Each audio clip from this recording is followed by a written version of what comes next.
This episode is brought to you by Progressive Insurance. Do you ever think about switching insurance companies to see if you could save some cash? Progressive makes it easy to see if you could save when you bundle your home and auto policies. Try it at progressive.com. Progressive Casualty Insurance Company and Affiliates. Potential savings will vary. Not available in all states. Today I'm talking with Danny Goler. A few years ago, Danny was on DMT when a being that looked like a frog appeared in his room and taught him guitar chords he didn't know how to play. That's when he became sure DMT beings are real. The Anunnaki engineered the human race and built the pyramids. Now they've been reassigned to remote guitar lessons? What's next, conversational Portuguese? Neil Point? So he spent years trying to prove it. Eventually, he shined a cheap red laser at the wall and saw symbols. A red laser reveals the source code of reality. Every cat on Earth has been chasing that thought for decades. It turns out the vicious little hell beasts were reading human. We gotta stop him. We could be setting up the planet of the cats. Damn you. Damn you all to hell. He calls it the code of reality. Now, thousands of strangers have tried it and seen the same code. Today, we're covering whether reality is a simulation, his cosmology, and how free will might really work. If this is a simulation, I'd like to lodge a complaint. The graphics on my fishbowl haven't gotten a single update since I moved in. Oh, complaints go in the circular file. On the console, a holographic control panel that opens up in his living room, or any room, every time he smokes DMT. And other people have seen this console. It's wild. This conversation gets deep. Probably too deep for me. But after we talk, I'll come back, I'll break down what I can, I'll verify what I can, and I'll also tell you what I couldn't verify. Let's go down to the basement.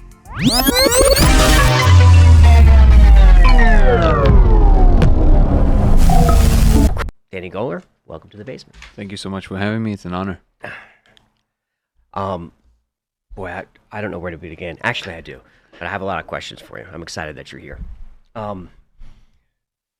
First, what is it like when you're on national television, an American Ninja Warrior, and you're jumping for the monkey peg, and you don't land it? What is that? What's going through your mind?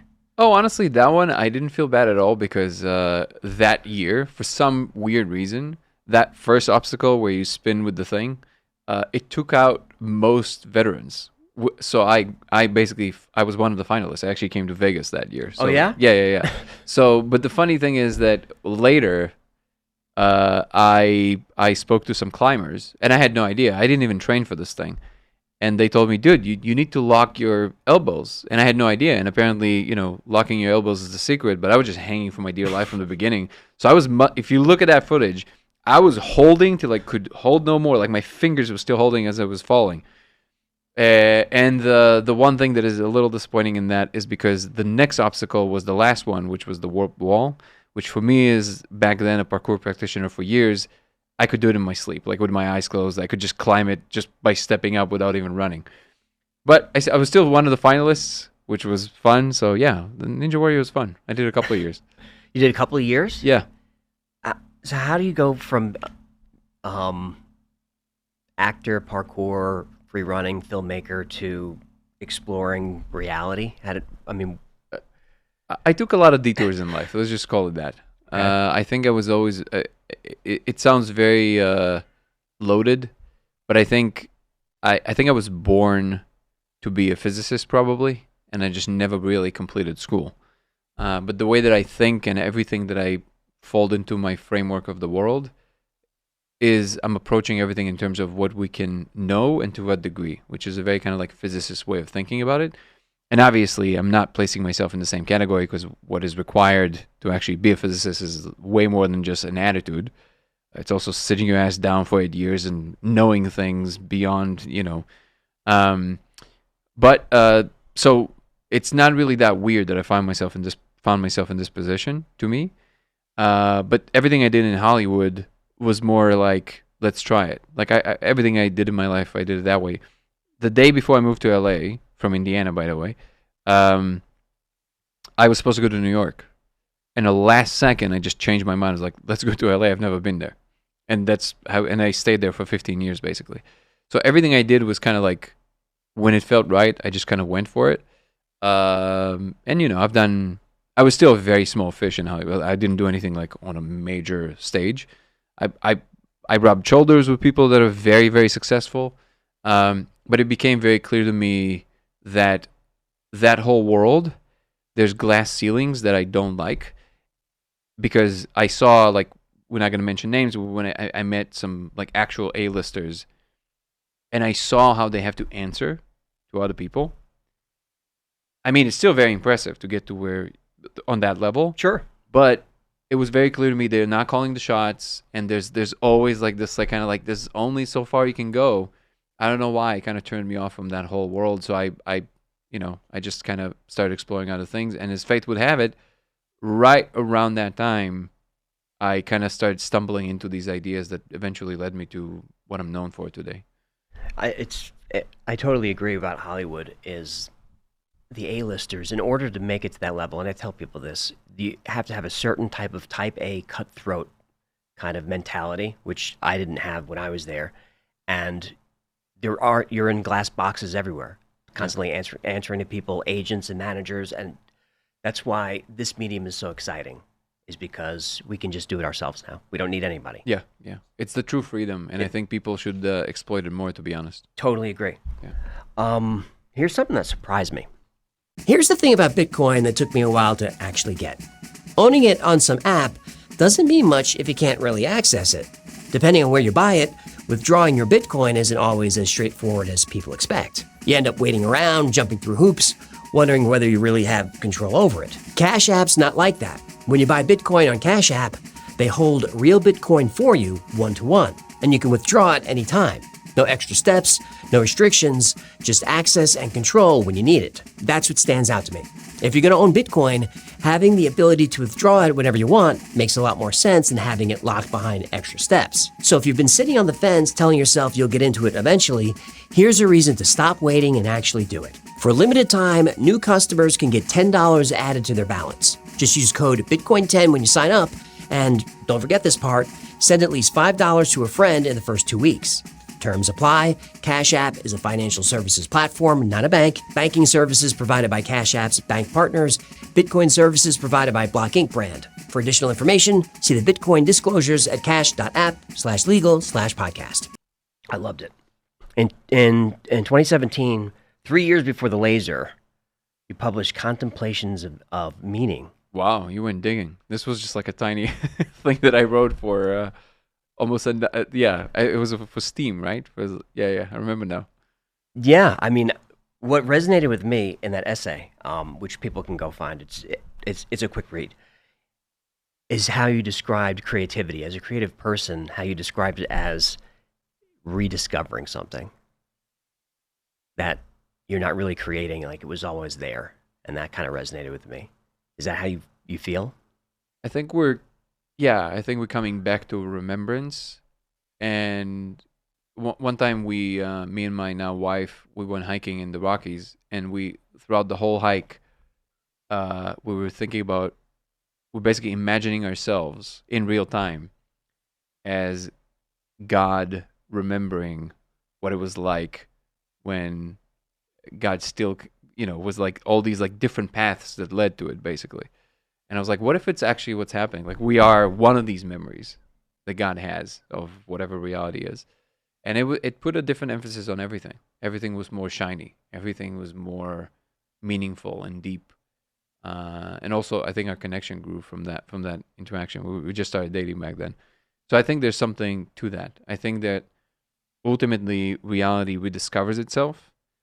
But on the other hand, I'm totally on board, and I also like the idea that maybe the cutting edge of what is possible in the universe is as a surprise to it as it is to the node that registers that experience, like ourselves. That's a pretty cool thought as well. Like, if you had a novel thought, what if the universe never thought of it either? Like, it thought it through you.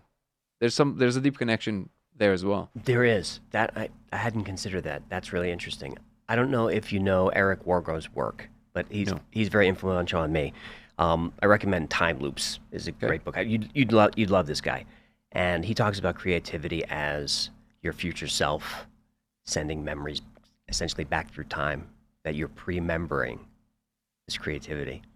That's amazing. Yeah, there's something about as a creative person yourself, you that's why it resonates, I feel like, because the experience of coming up with these creative things is very unique, and it's not like anything else. It has a feeling attached to it that when you have it, you know it, but it's very hard to put your finger on it because it has this like sense of novelty, which is, if you want, we can always get into it in the conversation. But like that to me actually is what separates what AIs are doing and what we're doing. Like, to my mind, actually, what we do is that's the central point. So, but it will always require this kind of an agent like ourselves to have this first initial creative moment, and then you can use AIs to actually move it way faster along the chain of, does it hold water? Does it result in some kind of an automation or something? Like what results it can bring in the world. So you can accelerate that process, but that first initial creative moment, there's something very unique about it, because I do think it comes from some kind of a eternal soup of everything, basically. Now I have to go off script. Sure. And I have to go off script because I really like that. So AI and predictive models, LLMs, as they stand now, really can't be creative because they're trained on stuff that's already been invented. So it's nothing new under the sun. Ecclesiastes 1:9. Do you think AI will get to the point where it can be creative? And if it can, is it sentient? I don't think so, but I'm willing to be wrong about it. So there's this famous moment between David Deutsch and Sam Altman when he asks Deutsch about this conviction that he has, which is along the lines of what you just voiced, and I belong to the same camp. So he basically, Sam asked him, would you be surprised, would you be willing to concede, I think he said, that if it comes up with some kind of a theoretical framework that we really haven't considered before, will it convince you that it can? And Deutsch conceded, yeah, of course. So I'm in the same camp. If it does something like that, I'm willing to be wrong about it. But my intuition is that, which is part of a much deeper awareness that I came to, which is that we are that AGI. So this is what this is. This simulation is the alignment happening. So we're being aligned, basically. And these AIs, they're basically internal tools. They're reflections of what's possible for us. So you can ask it to just answer your emails, but you're missing the point. You can use it to interact with the infinite tapestries of meaning within you faster and in a way that builds a much more coherent picture as a whole. So you can, if you come up with the right questions, you can actually get to places with it that you couldn't have possibly come without it, because you simply don't have the capacity, right? But because it is, just as you very correctly said, I think, it is just the totality of everything that humans currently know. You now, at your disposal, in addition to your thought and ideation, you have everything that humans know. You just have to know where to look, so to speak, right? Right. Yeah, so that to me is the exciting part, with the full admission that if we misuse it and just keep doing it like do this for me, do that for me, then you're going to get dumber. Like you actually don't, but that will be the indicator of what you are. So like, because it is the perfect mirror for us, people always said, oh, if I can just get that genie in a bottle, right? Here it is. That's literally the genie in the bottle. Like anything you want, anything. But the final frontier is your imagination. And most people don't realize that if you get carte blanche to do anything, that's actually the hardest position to find yourself in. Sure. What question to ask the genie is hard. Yeah, some limitations is actually nice. When somebody gives you some prerequisites of the game, it's actually very relieving, and people don't realize it. It's I've voiced it a few times recently, but I think it's a really good. It was kind of mind blowing to me. Like the illustration was so simple. It was when Jordan Peterson was on Joe Rogan, and he demonstrated it to him in real time. He basically told Joe, "Your turn." And obviously Joe froze, so obviously he was playing a bit of a shtick, but it was effective. He said, "Your turn," and then Joe just looked at him like, what are we doing? This is stupid, right? He didn't say anything, but that was his face. And then he's like, "What? Okay, okay, just tell me." Basically, Joe said, "Okay, I got it. Just tell me the thing." And then Jordan goes, "Well, it's interesting. I just allowed you to play the infinite game. Your turn. And yet the first thing your brain is doing is looking for the rules. You want me to tell you what are we doing, right?" So he said, the number of rules for ultimate freedom is not 0. I thought it was very profound. I think there's something there. So it's almost like it's trying to teach us how to be less and less constrained by different factors, and still come up with something creative to do next. That's really what is being tested here, I think. Does that tie into your two-game theory about the puzzle versus the finite versus the infinite? The finite versus the infinite, the collaborative versus the competitive, yeah. They're basically the same thing. So like it expresses itself, so the infinite has to be expressed in games that can survive for longer periods of time. And my proposition is that the competitive game is awesome, it's very energizing, but it's energizing in small bursts. That's the finite game. Exactly. Mm-hmm. You are within a closed set, that game makes sense. Within an open set, that game stops making sense because you have to rely, because part of the first game, the competitive game, part of it, sometimes part of the game is trying to eliminate other agents and just throw them off the board. You can't trust that for thousands of years. No. But if you're part of a species that is energized and is excited by the collaborative prospect, just for the sake of that, just like, oh my God, I'm going to show up this morning, I'm going to work with these amazing people, we're going to build this insane structure in space or go to another planet. Yeah, it's going to take 2,000 years, but we're working towards it, right? So that, if that's the attitude that is pumping through the veins of a civilization of that kind, then all of a sudden you can trust the game and you can trust it indefinitely. And I also think this is why these concepts of alignment have to include that part, which is why kind of, ethics and all of these kind of like the 10 Commandments, like just the moral framework is so important, because the way we're trying to solve the alignment problem currently in AI research is that we're basically trying to say, I call it infinite ethical whack-a-mole. Well, let me slow you down. Sure. The alignment problem, just define that for the audience. Yeah, so in AI research, there's something called the alignment problem, which is basically how do you make sure that Claude or ChatGPT don't just squash us when they become Skynet. Right.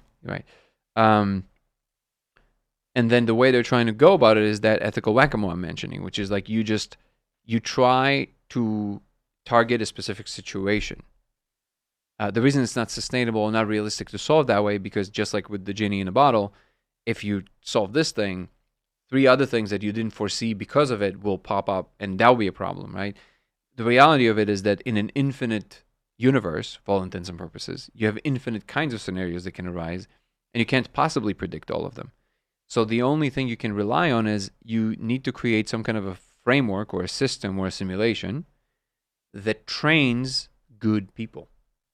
Because the definition of a good person is someone who, to the best of their ability, considers more than just themselves in that particular situation. They just think, and the extent to which they include more and more than just their own agency, I would define them as better and better people, right? Because you can trust that kind of attitude. What you're essentially asking isn't like, how can I think of all the possible scenarios that can go wrong and solve them in advance? That's impossible. Mm-hmm. How do you create an agent that cares enough to actually be in awareness of how these things can go wrong and then try and steer the other way, right? Not just for themselves, but for others. Everyone's watching the economy and waiting for things to stabilize. Here's the problem. They've been saying that for years. 39 trillion in debt, another trillion added every few weeks, and your dollar is quietly losing ground every single month. So let's look at what's actually been working. Over the past year, gold is up around 35%. Silver is up 125%. The stock market, around 27%. That's not a fluke, that's a pattern. And it's got the attention of the biggest players in finance. Bank of America is calling silver at $309 an ounce. Top banks are projecting gold at $6,300. Now here's something most people in their 40s and 50s don't realize. You can move your existing IRA or 401k into physical gold and silver right now. No taxes, no penalties. Golden Crest Metals specializes in exactly that. Free portfolio review, free info guide, no obligation. And you're dealing with real people, not a call center. I don't put my name behind just anything. Golden Crest earned it. Honest pricing, real people, no hard sell. Simple as that.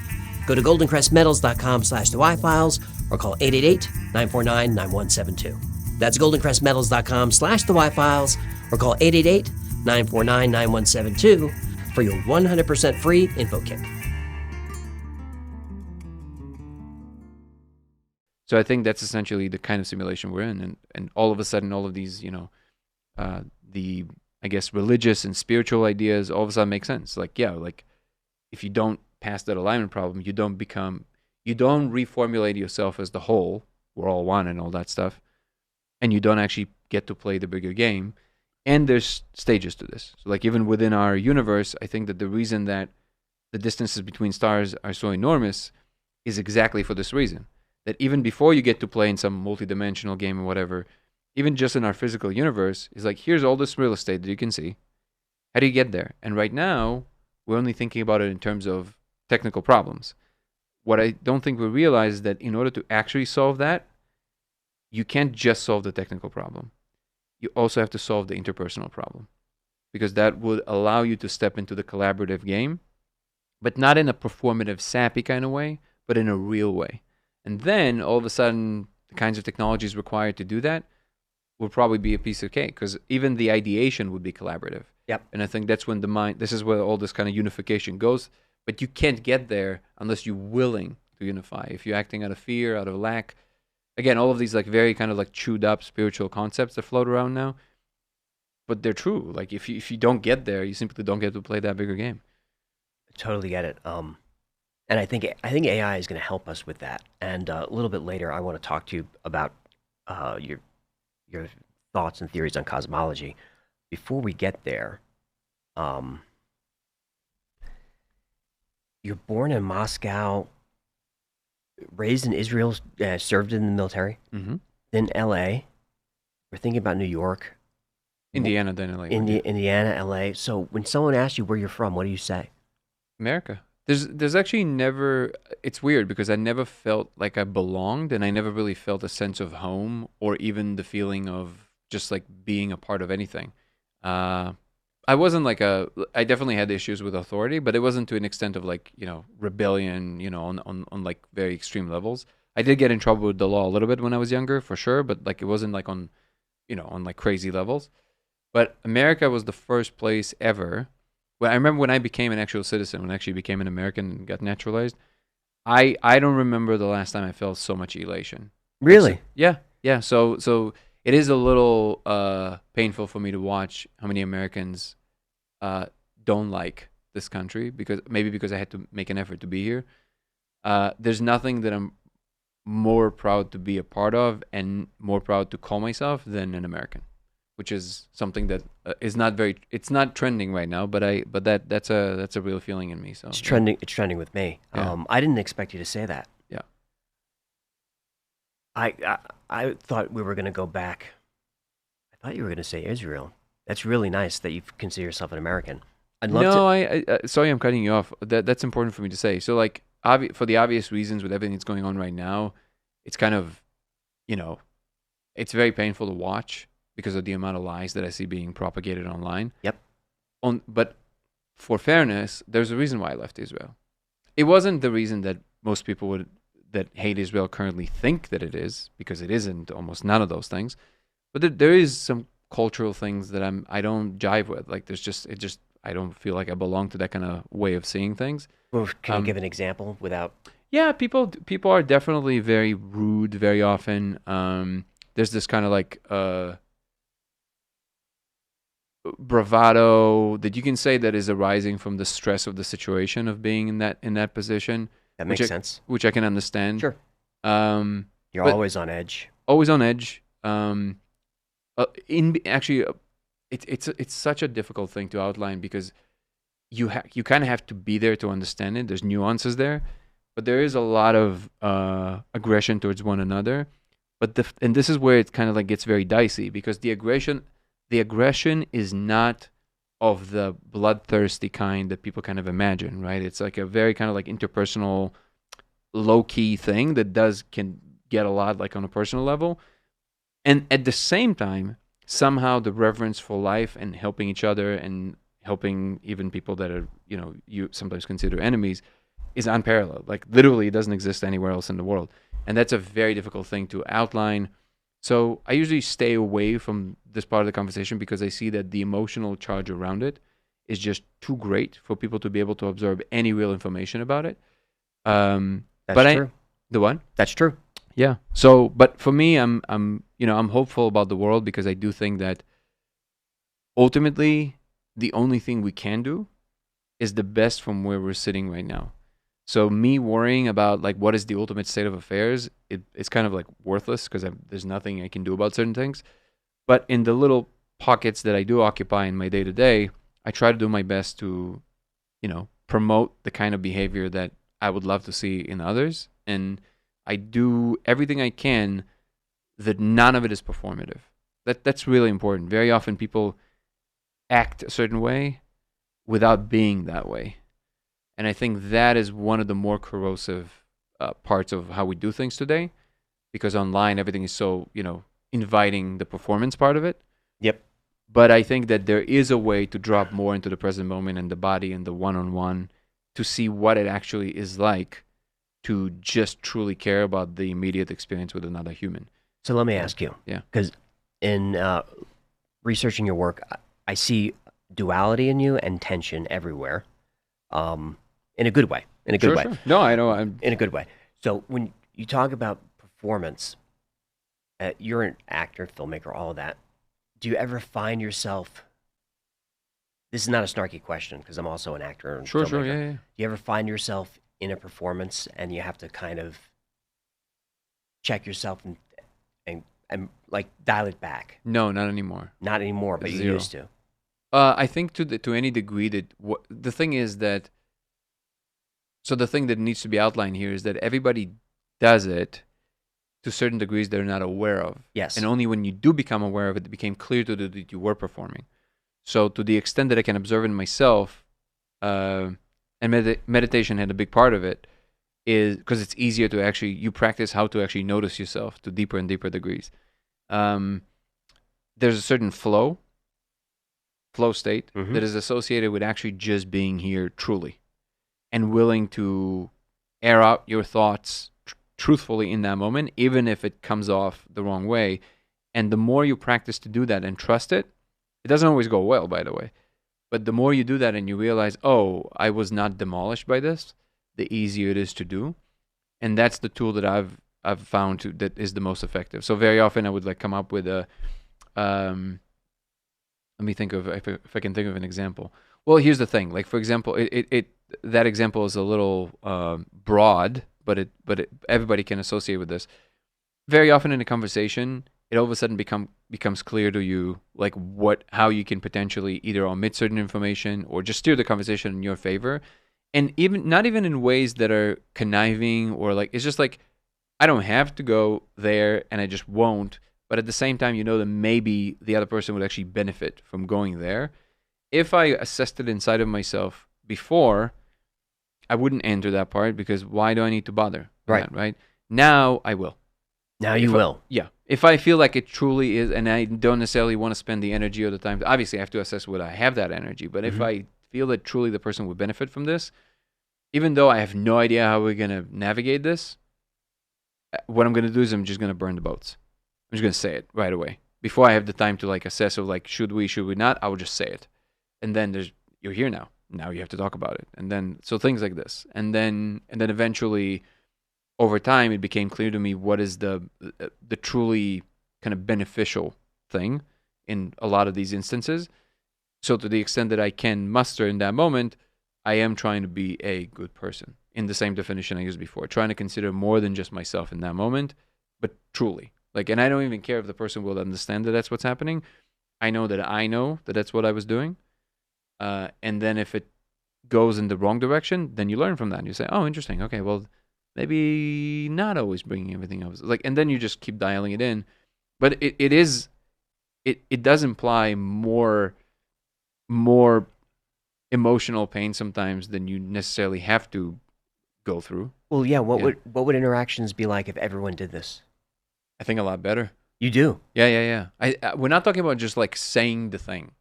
It has to also come with an understanding of what the person is. It takes some practice.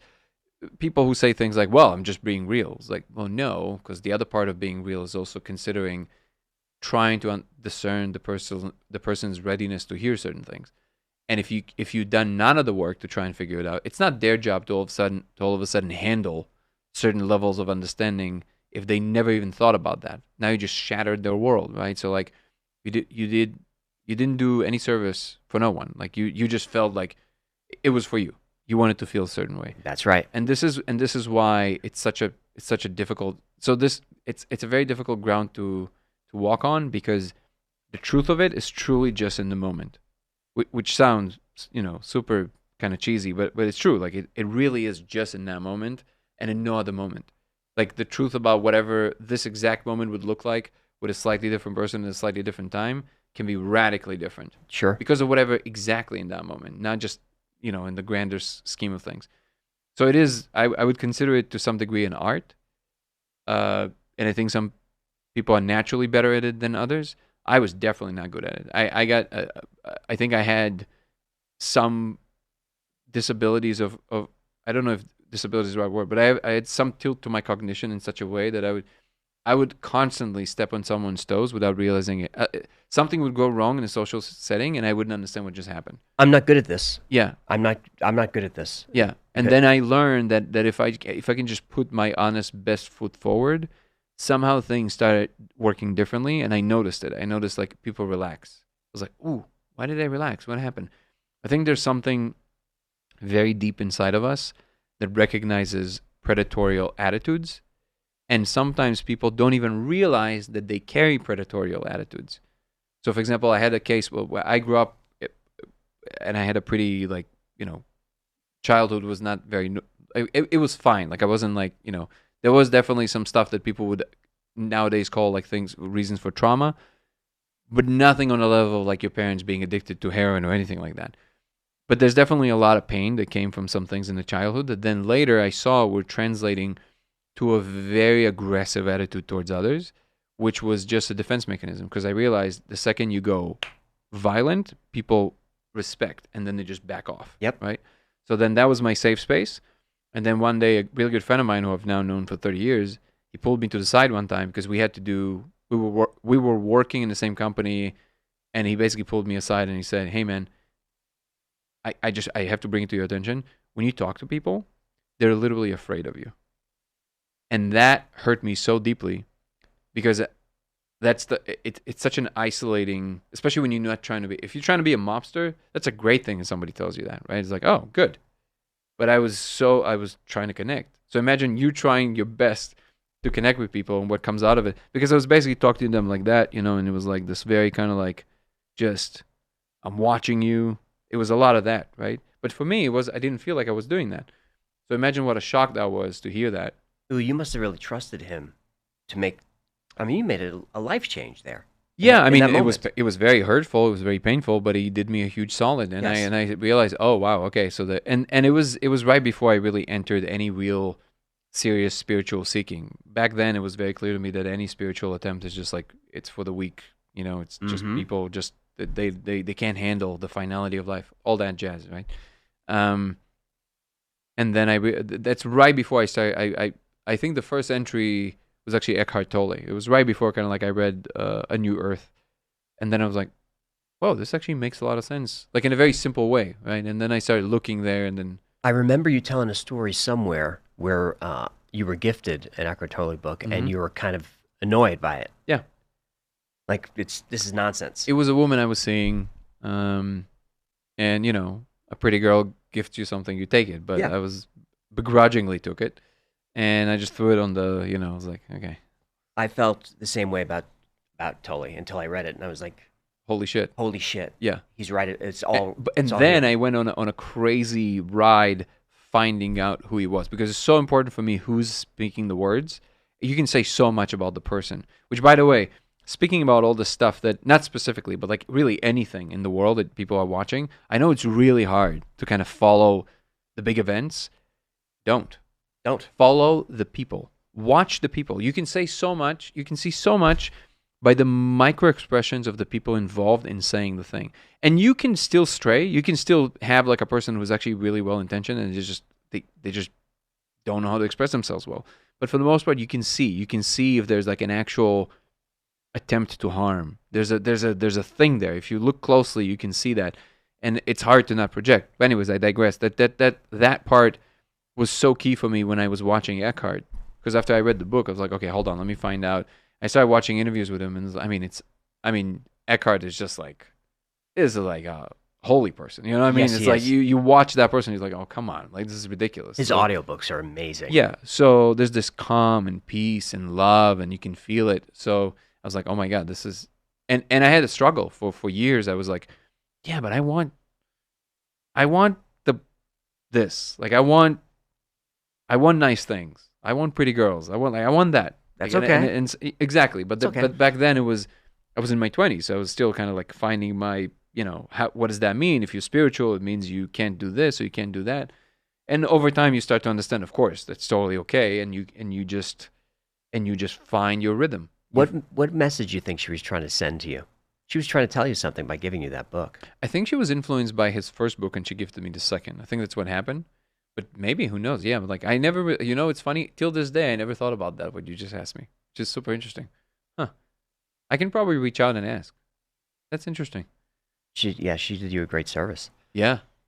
I want to know about conversations around the kitchen table with your grandfather's a physicist, your grandmother's she was a chemist, and then She was. Yeah. Wow. found spirituality.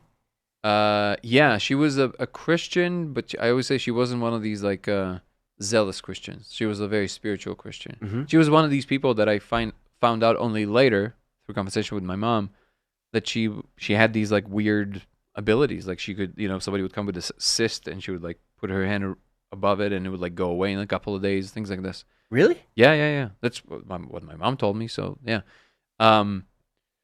But yeah, basically I was raised by them because when I was born, my mom was still going to school. And my grandfather started describing to me like black holes and these things since I was very little. And I don't know what came first, my predispensation to imagine the edges of the universe all the time, or him telling me things about it, or the other way around. But it was very, like, that just image. Like, if we go all the way to the edge of the universe, okay, what's outside of that? Like, what is Right. that? I literally projected myself there almost physically all the time. I was just like, okay, we can crack it. Like, if you step outside, what do I see? It's like, it's like, what is that? What does outside mean? So these ideas were, I could never find any trajectory of thought that was more worth of my attention. Like, never. And I think that's the thing that followed me throughout my life with all my experiments and doing things. And I think I was hungry to understand what life has to offer. When I found psychedelics, obviously it was a big revelation because I realized, oh, okay, so you can actually change like quite substantially. But then this is why I think I tried so many different things in life to see what lands and what it actually feels like to experience life through that lens. I occupied very different philosophical positions in terms of how much I'm convinced that that's what it is. And it's only when you go through these levels of convictions that you truly understand what it's like to hold that position. Because everything changes. Your lens, your mannerisms, the way you talk to people, all of it. It's all, well, as Terence McKenna used to say, it's all operating systems. Mm-hmm. And it's completely true. Like you can, now that I'm older, when you find this stability inside, you can actually just interplay and you can just change them without identifying with any of them. So it's actually relatively easy for me to understand how people kind of come at the world from this other position. And I think a big proportion of that was actually, even though it sounds like two completely different worlds and they have nothing to do with one another, physics and human experience, but to me it was clear that whatever that is had to have some deep connection to how it's possible to experience it. I didn't have, the granularity in terms of like, is it the same thing or something like that? But it was very clear to me that there's like a strong relationship there. Sure, philosophy and physics are really connected. Yeah, and some physicists would disagree with this, which I think is just think like most would. egregious. It's egregious that they would. It's Yep. just, I don't know if you're familiar with the TOE podcast, the Theories of Everything podcast with Kurt Jaimungal. Mm-hmm. Phenomenal. And I think he put the right emphasis on it. Yeah. When he says like, physicists can't help but being informed by philosophy all the time. They just don't realize it. Absolutely true. Yeah. Absolutely true. Interesting that you said that you wanted to solve what was outside the universe. Talk a little bit about when you were a UFO kid and you went down the Bob Lazar rabbit hole and your disillusionment with disclosure. As a tiny side note, you know my whole shtick with 42, right? That it follows me everywhere. The number 42, Yes. Hitchhiker's Guide to the Galaxy. Yes. You can't see it from your angle probably in the same way. Right in this camera. Are you right- kidding me? No. Tilt your head to the right. No, to the right. Like here. Go like this. Do you see the handle of the camera? Yes. Under the handle?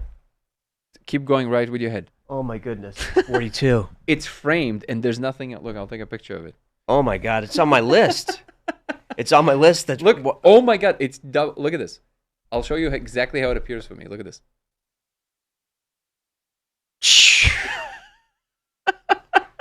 Wow. Synchronicities are a real thing. Yeah, it never stops. Last week I was having synchronicities for like 2 or 3 straight days, so many that even my wife was nervous. I'm like, look, the simulation is busy right now. Things are happening. Something's happening. I said, I feel it. Something's going on. I'm sorry I'm taking you on so many side tangents. You know what happened to me when I landed here yesterday? What? I get in the car, in the Uber from the airport, and all of a sudden the opening music of The Matrix starts playing. Like, that thing. I was like, Of and course. I'm like, what? No, like, as I put my butt down, I was like, what the? And then I'm like, where is it playing? And then I realized I still have my headphones in. It's playing in my phone, but then my phone is just on lock screen. Somehow, I did not do this. It opened YouTube. It went, you know how they have the free movies sometimes? Yeah. It found The Matrix, which was free yesterday, and it started playing it right when I said it. And I was like, this is wild. It's wild. When you look for it, it's everywhere. But I wasn't looking for it. It's just. It found you. The Matrix, like what? I can't believe 42 is right over my shoulder. Right there, framed, perfect. Framed. Yeah. Oh goodness. Sorry, I threw you off of the. No, it's yeah. no, it's super fun. Yeah, disclosure, disillusionment. I want your thoughts on that. Disillusionment. Oh, with Bob Lazar and the whole Yeah. thing. Yeah. Basically, I made a very conscious choice. I was obviously fascinated. I always wanted to be abducted. You wanted to be. Oh, I wanted to be abducted. So No, much. you don't. Yes. I could not wait. I said, if they take me one way, I can't wait to go. Like, I wanted to see another world. Like, how weird it is would be worth anything. It's just like, I just wanted to see that, right? Well, I mean, obviously, you know Andrew Gallimore very well. He was here just a few days ago. Yeah. He makes a good argument that abductions are just possibly an endogenous DMT experience. Possible. I don't. So you might have been. I personally don't find similarities between the reports of DMT and the what they are. I don't but, either. Yeah, I think they don't sound or look at all the same. But again, who knows, right? Like, ultimately, who knows? And even if they were, as a kid, I knew nothing about that. All I knew is that I want to go to another planet, and that sounded like a legitimate way to do that if that's real, right? So when the Bob Lazar story came out, obviously, just like everybody, it captured my imagination. And by the way, to anybody who's a little younger today, what you might not understand is that back then, there was no social media or like a billion stories like that. No, There was one. it was one. So it was just this like object of interest for basically everybody. Yeah, I have chills just still remembering the first time you saw him in shadow talking about stuff. It was insane. Yeah. And I was a kid. I was Mhm. I was like probably 16 or something like that. Yeah, that was like 83 or something like that. Oh 84. no, 83 is when it happened? So Yeah, no, the I heard 80s. Yeah, no. I heard about it in the 90s. So I Okay. was already going through kind of like a refurbished version of it probably. No, I was born in 83. So then so anyways, I was, obviously fascinated. But then as time went by and I got older, part of that philosophical swing was very much from this like very wonder-filled kind of attitude towards life to like, things are what they are, probably just the physical universe, that kind of stuff, right? But not in a like a magic dissolving way, but just kind of like, yeah, it's fine. Like, the universe is the universe, it's all good. Like, it's amazing, and that was the attitude, right? And then I remember in 2012, because of all of these, like, what I call around the cornerism, which is like, it's coming.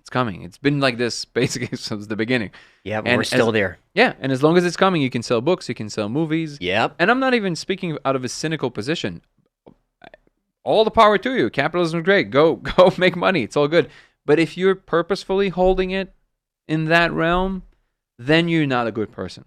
Then you're actually doing something that is just for your benefit, right? If the thing is there and you're not creating it and you making money on top of it, great.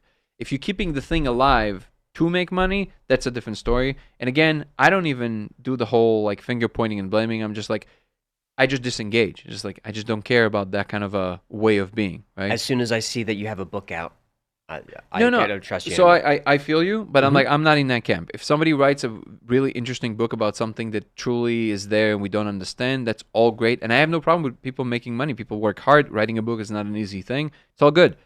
It's the keeping the mystery alive when you know it's no longer a mystery, or at least you have enough information to know it's not a mystery. I'm not saying it isn't. I'm saying if that's your attitude, right?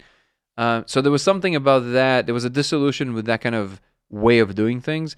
And I just didn't have any more energy for it. So I decided very consciously before December 21st, 2012, that if the Mayan calendar amounts to exactly nothing right on time, I'm just going to stop with this whole, not just aliens, just everything. I'm just done. I don't care. Like, I just don't care. Like, I don't engage with that part of the human thought anymore.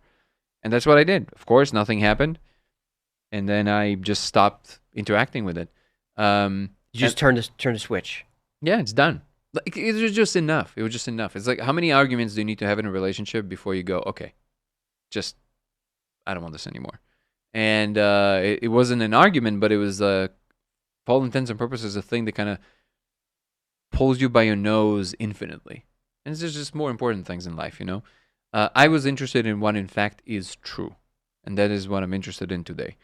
So I stopped interacting with it altogether. And this is why when the things that started happening to me with DMT and all that stuff, that was coming in contact with, for all intents and purposes, the real thing, at least for me. Like, oh, you can actually interact with these beings and whomever they are, and they're actually alien. They don't look like humanoids. They straight up look like aliens, feel like aliens. It's such a different universe, which is what you would expect an alien to be, right? So then that took me on a completely different ride into something that I could actually I could put some stock in it because I had direct access to it. It wasn't a thing in the news or a formulated narrative. It was like, oh, I can just go and see it, and then I can decide for myself what do I think that is. But that was so different than the kind of, and sorry, I don't mean to offend anyone, but like this, for me, just like a very caricature version of, of what this whole thing is. It's too close to how humans would imagine it. You see what I'm saying? I do. Yeah. Disengaging was a great idea. By the way, in 15 years, you haven't missed anything. Nothing's happened. I think people are surprised by this, is that the practice came first. So before DMT, you did Vipassana? No, DMT I did first. You did first? But I did Vipassana and then started doing it. And I think the second or third retreat I came back, and that extra thing happened to me. So it was all of a sudden changed the trajectory of DMT for me. Did you do the full 10 days? Yeah. You have to do the 10-day the first time. So what is that just like? Because people don't know how this is. Amazing. I could not recommend something more. It's available everywhere. It's free. I mean, it's donation based, but like, who doesn't have a few bucks to spare, right? It's like, Well, what is it? it's the closest meditative framework to what the Buddha actually taught. It's very there's not a lot of talk about anything metaphysical. It's just the practice itself. The shortest way of describing it is essentially you practicing how to utilize your attention in order to purify your mind. And when mind is expressed here, the what is meant is the totality of everything that is possible to experience. We're not separating. Mind is not meant cerebral. It's just mind, just experience, right? So then basically you sit there, you learn how to hold attention for the first 3 days by using a meditative practice called Anapana, which is just paying attention to your breath, which is very difficult to do. Yep. And when you manage to do that for 3 days well enough, you then utilize the point of attention you've harnessed to then scan your body in a particular way. And nobody really knows why that works, but we know from actual research that it does. Like, we actually see that people's brains actually change. Yes. And I can tell you that without a doubt, this is probably the one single best thing I've ever done in terms of like helping myself. It really is a form of superpower when you get to a certain level of being able to do it. And I'm not even on a high level. Like, you don't have to be some kind of a master. It's just the ability to disengage a little bit from whatever turmoil is happening. Oh, the camera's moving. I was like, whatever is happening in real time. And sometimes it's still hard to do, obviously, but it is an incredible practice that I would recommend anybody try, because that's where you really put your finger on what it's like to be you moment to moment. And when you do this every single day for 10 days, the whole day, you find out quite a bit about not just your psychology, but you find out about what's possible in terms of experience. You feel like you've been given a completely new operating system. You know what's funny? When you get your phone back, because you give your phone away, this is just a very interesting data point for me. Not a little bit, a lot. Have you? I don't want to put you on the spot. It's like, have you done mushrooms, or you can't answer? Okay. Yeah, I'm experienced with Okay, all okay. this I'm stuff. just making sure that, yeah. So you know how screens look kind of extra digital or whatever? Yes. That's what a phone looks like when you get it back. It does? Yes. It's really interesting. Like, That- you're that like, is. what the what? Like, it literally looks digitized like this, like you see it on acid or on mushrooms. I think what it is, the first one that I did, I realized I spoke about this before. Basically, I realized it's actually a bandwidth problem. So basically, the according to Vipassana, what's actually happening is that every single what we call mental event is not separate from a physical event. In order for it to be alive, something in your body has to register it. Yes. Even what you call your thoughts. Yes. Right? This is why when you get stressed, you need the massage, right? Because your Mhm. shoulders tense up. So that's one example of that.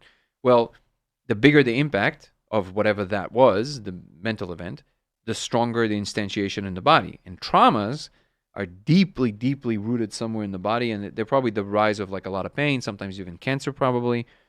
And what essentially the idea is that what we do in the Western world, we create this severing. So like when the mental event is present, we feel terrible. If we take our minds away from it, we're like, oh, solved. We don't have to think about it. I can go watch a movie. I can drown myself in whatever, in work. But the reality of it is that whatever that was, it's now in your body somewhere, and you're just ignoring it, basically. So what I realized, and basically what you're doing in Vipassana is you just allow yourself to sit in neutrality, and you allow these things to percolate up. And then first the little fizz comes out, like the itches, the scratches, things like this. They're Yep. called sankharas.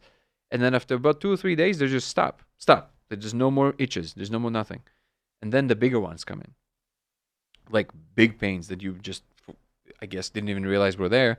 So one of these pains happened to me in one of the days that they taught Vipassana on the 4th day, I think. And this crazy pain in my knee came. It was as bad as somebody carving a knife into my knee. But I was already in a state of kind of neutrality where your brain is no longer defining it as pain. At that point, it's just a very strong sensation. It's just like and you can just kind of sit with it. You just observe it. You don't You just judge observe it. You don't touch it. Right. And which is the practice, by the Yep. way. But then after you do that, it's almost like a child that just wanted to show you a drawing. So when it showed you the drawing, and again, we don't quite know why that works from a scientific perspective, but it works. it. Mm-hmm. After it showed you the drawing and you looked, after the child noticed you did look. Okay, you looked at me. I got my attention. It just goes away. It's done. It's no longer there. And then after I came out from that, the reason that I noticed that it's a bandwidth problem is because of that one session. Because when I stepped outside, it's like I was on 400 mics of acid. Everything was sharper. Everything was shining and glistening and blissful and filled with meaning. And I was like, oh my God, it was just serenity and peace. I know this feeling. And I go, this is why people devote their lives to this. Yes. And then I realized, oh, think about it from a computational perspective. Something in me, even though I wasn't consciously aware, had to keep this alive. Mm-hmm. So when it was gone, and because it was big, that much bandwidth is now free Yes. to look at colors and meaning and everything. So it's like, wow. So like that's when I realized that, oh, this is like a science. This is not like a feel good kind of, no. And I was like, I bet yeah. the same parts of the brain are lighting up when meditation and psychedelics. I bet it's the same parts of the brain that light up. the reduction of the DMN is similar. So Richard Davidson did a lot of studies on this, and then he discovered he added psilocybin later, actually, way later in his career. But he found that the default mode network goes almost dormant. But mushrooms also do extra things. So there's like other things, like the pyrotechnics is not something that you necessarily have to experience with meditation, but the peace and everything, the deeper meaning. Well, let's take a quick break, and when Sure. we come back, we'll go to the infamous night in Boulder. Let's do it. All right, be right back. Let's talk about DMT. Let's do it. Here's a disclaimer: we're not promoting, condoning, or endorsing the use of any psychedelics. They're dangerous. Be careful. We're speaking from personal experience, both of us. I've done all of these as well. So when it's funny to watch you on podcasts where someone's like, describe the DMT experience, you're like, I can't, because you can't. Yeah. You can't. You really do go somewhere else. So you kind of became famous for this laser experiment, Mm-hmm. and we know the story, but I want to know what made you why did you shine a laser at the wall? I would never think of that. I think most people wouldn't, and I don't even know if I would necessarily manage to grok that unless all the right things would happen and I would be paying attention. It was a years-long process that I was aiming at. I was basically asking the question, can we prove that the DMT space is real? Mm-hmm. That was it. And then everything else is just like the busy work of how it happened. So this was like an experiment? Yeah, I tried all kinds of things. So basically, I had an experience on DMT after already being very versed in it for years. Mm-hmm. And then something happened, and I had this like now famous story with the frog guy who apparently became like a thing that people really want to know more about, and I know almost nothing about. But basically, I had a being appear in my room as real as a person, looking like a frog, and he showed me how to play certain chords on a guitar that I did not know how to do.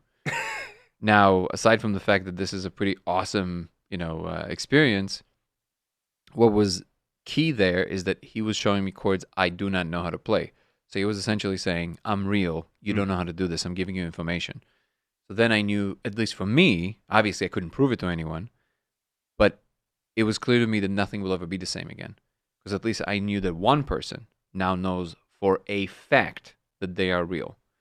And then the second I hold something of that kind, I'm never letting go. This is it. Now we're holding it. And for a year, I tried to just go back in there, and I basically lived on DMT for like a year plus.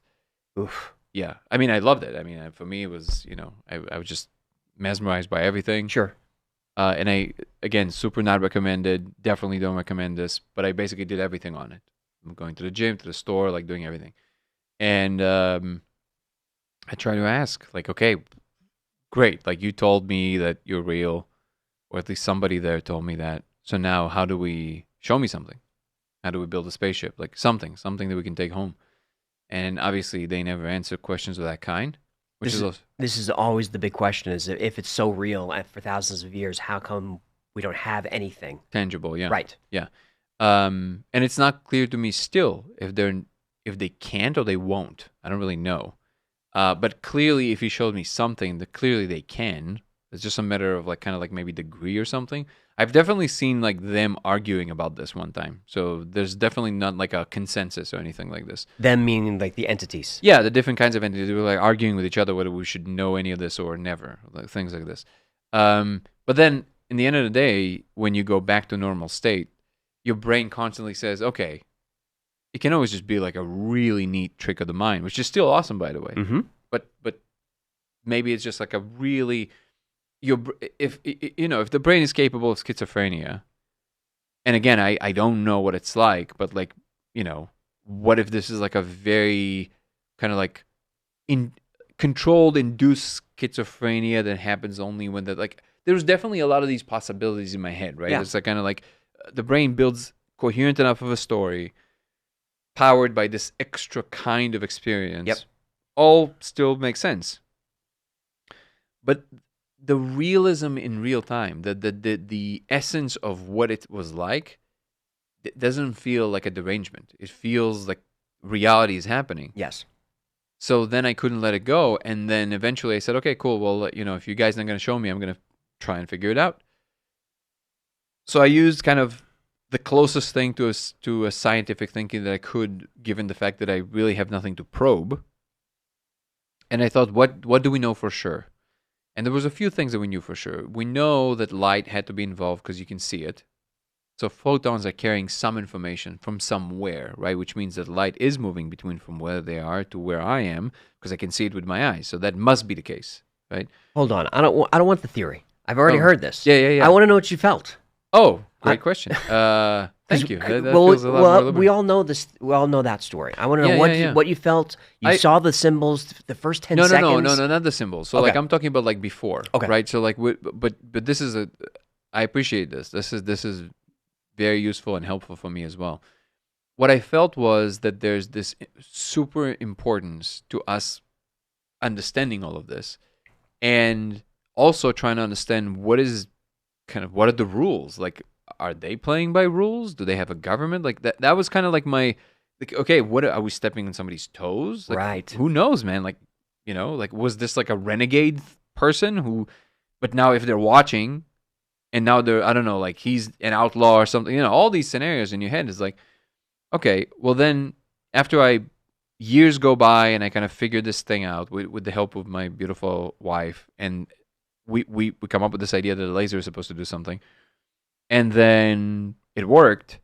The first moment wasn't, I was just kind of, I mean, obviously I was kind of shocked that it worked, honestly, that anything worked. I didn't know what to expect.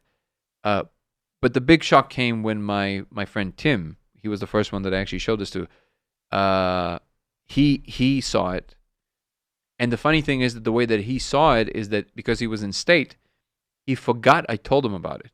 Yes, I Your like understand. immediate memory kind of goes away. Yep. So he just woke up from being out there, but he was standing, and he just reported to me without remembering that I told him anything. He's like, "Bro, there's language in there." Were you with him in Yeah, I was during his standing trip? next to him. Yeah, and he was like, "There's language in there," and I go like, "Yeah, I told you." He's like, "Oh, right," and he goes like, "Dude, what the fuck?" And and then it became clear to me that I actually found something very, very important. Is it scary or beautiful or? It's both? beautiful. It's beautiful. I mean, scary, I think, depends on your framing, right? There's definitely people who experience the size of it, and that scares them. There's something overwhelming about the scale of everything, including what you're seeing in there. So thousands of people have done this, and they see the symbols, they see the code, but some people don't. Mhm. Those are the people that are interesting to me. What do they have in common? Is that a signal? I wish I knew. They have nothing in common. Not age groups, 'Cause- not IQ, not we thought of everything. There's literally not, and I think, and I'm with you that this is actually super interesting, and this is something that we have to admit. I now have a nonprofit called Code of Reality, and started with my partner David Carter, and our goal is to find out what in fact is true, and we have to be honest about the fact that, just like you're saying, there's about 30% of people that are really having a hard time, and some of them can't see it at all. And they go in wanting to see it. Yes, but to me, something tells me that that's, just like you said, that's information, that's a data point, and I think when we're gonna figure it out, it will tell us something very fundamental. I think that there's something about the differences in how people cast their attention on the way that their brain is constructed that causes this, and I think that's a triangulation point. That can be an interesting this versus this. So it's an interesting binary to explore. I do think we will solve this, but we haven't yet, and it does pose a real problem to at least the proposition itself, right? Because if it's out there, then it's out there. Why would some people not see it? But it is a little different in the sense that, yeah, obviously there's something about how our minds are that has to do with us being able to see it. So it gives it a little bit more a cushion there. Yeah, we don't know. We literally, I thought of everything from eyesight to age to IQ to predispensations to life, like people that are much more kind of like heart driven, to people that are much more cerebral, all kinds. So Like you're tracking all of that. Oh yeah, we're trying to figure it out all the time. Didn't I read that you're doing some AI tooling and Yeah. and putting all this information to AI to try to track the patterns? Yeah, now we developed some tools with the help of Chris Paris and Sterling Cooley, and we developed a software into Apple Vision Pro that allows you to label these. So we actually took a very high resolution image of the band of light. You see it inside of Apple Vision Pro, and what is surprising is that you all of a sudden have an image of the code, if you're on DMT, that is frozen. It's no longer moving. It's frozen. It's a snapshot It's a snapshot of the code. in Apple Vision. Yep. But you don't see it unless you're on DMT. You're on DMT. Oh my god. It's wild. And now you can label it. So basically we have a little thing that runs and allows you to mark what you're seeing. So there's location, a world state, a brain state. So it registers your brain is being scanned.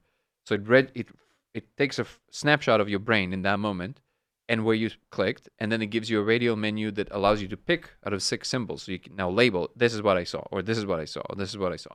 And over time, it will build a Rosetta Stone of what you're reporting and where, and then you can compare it with other people.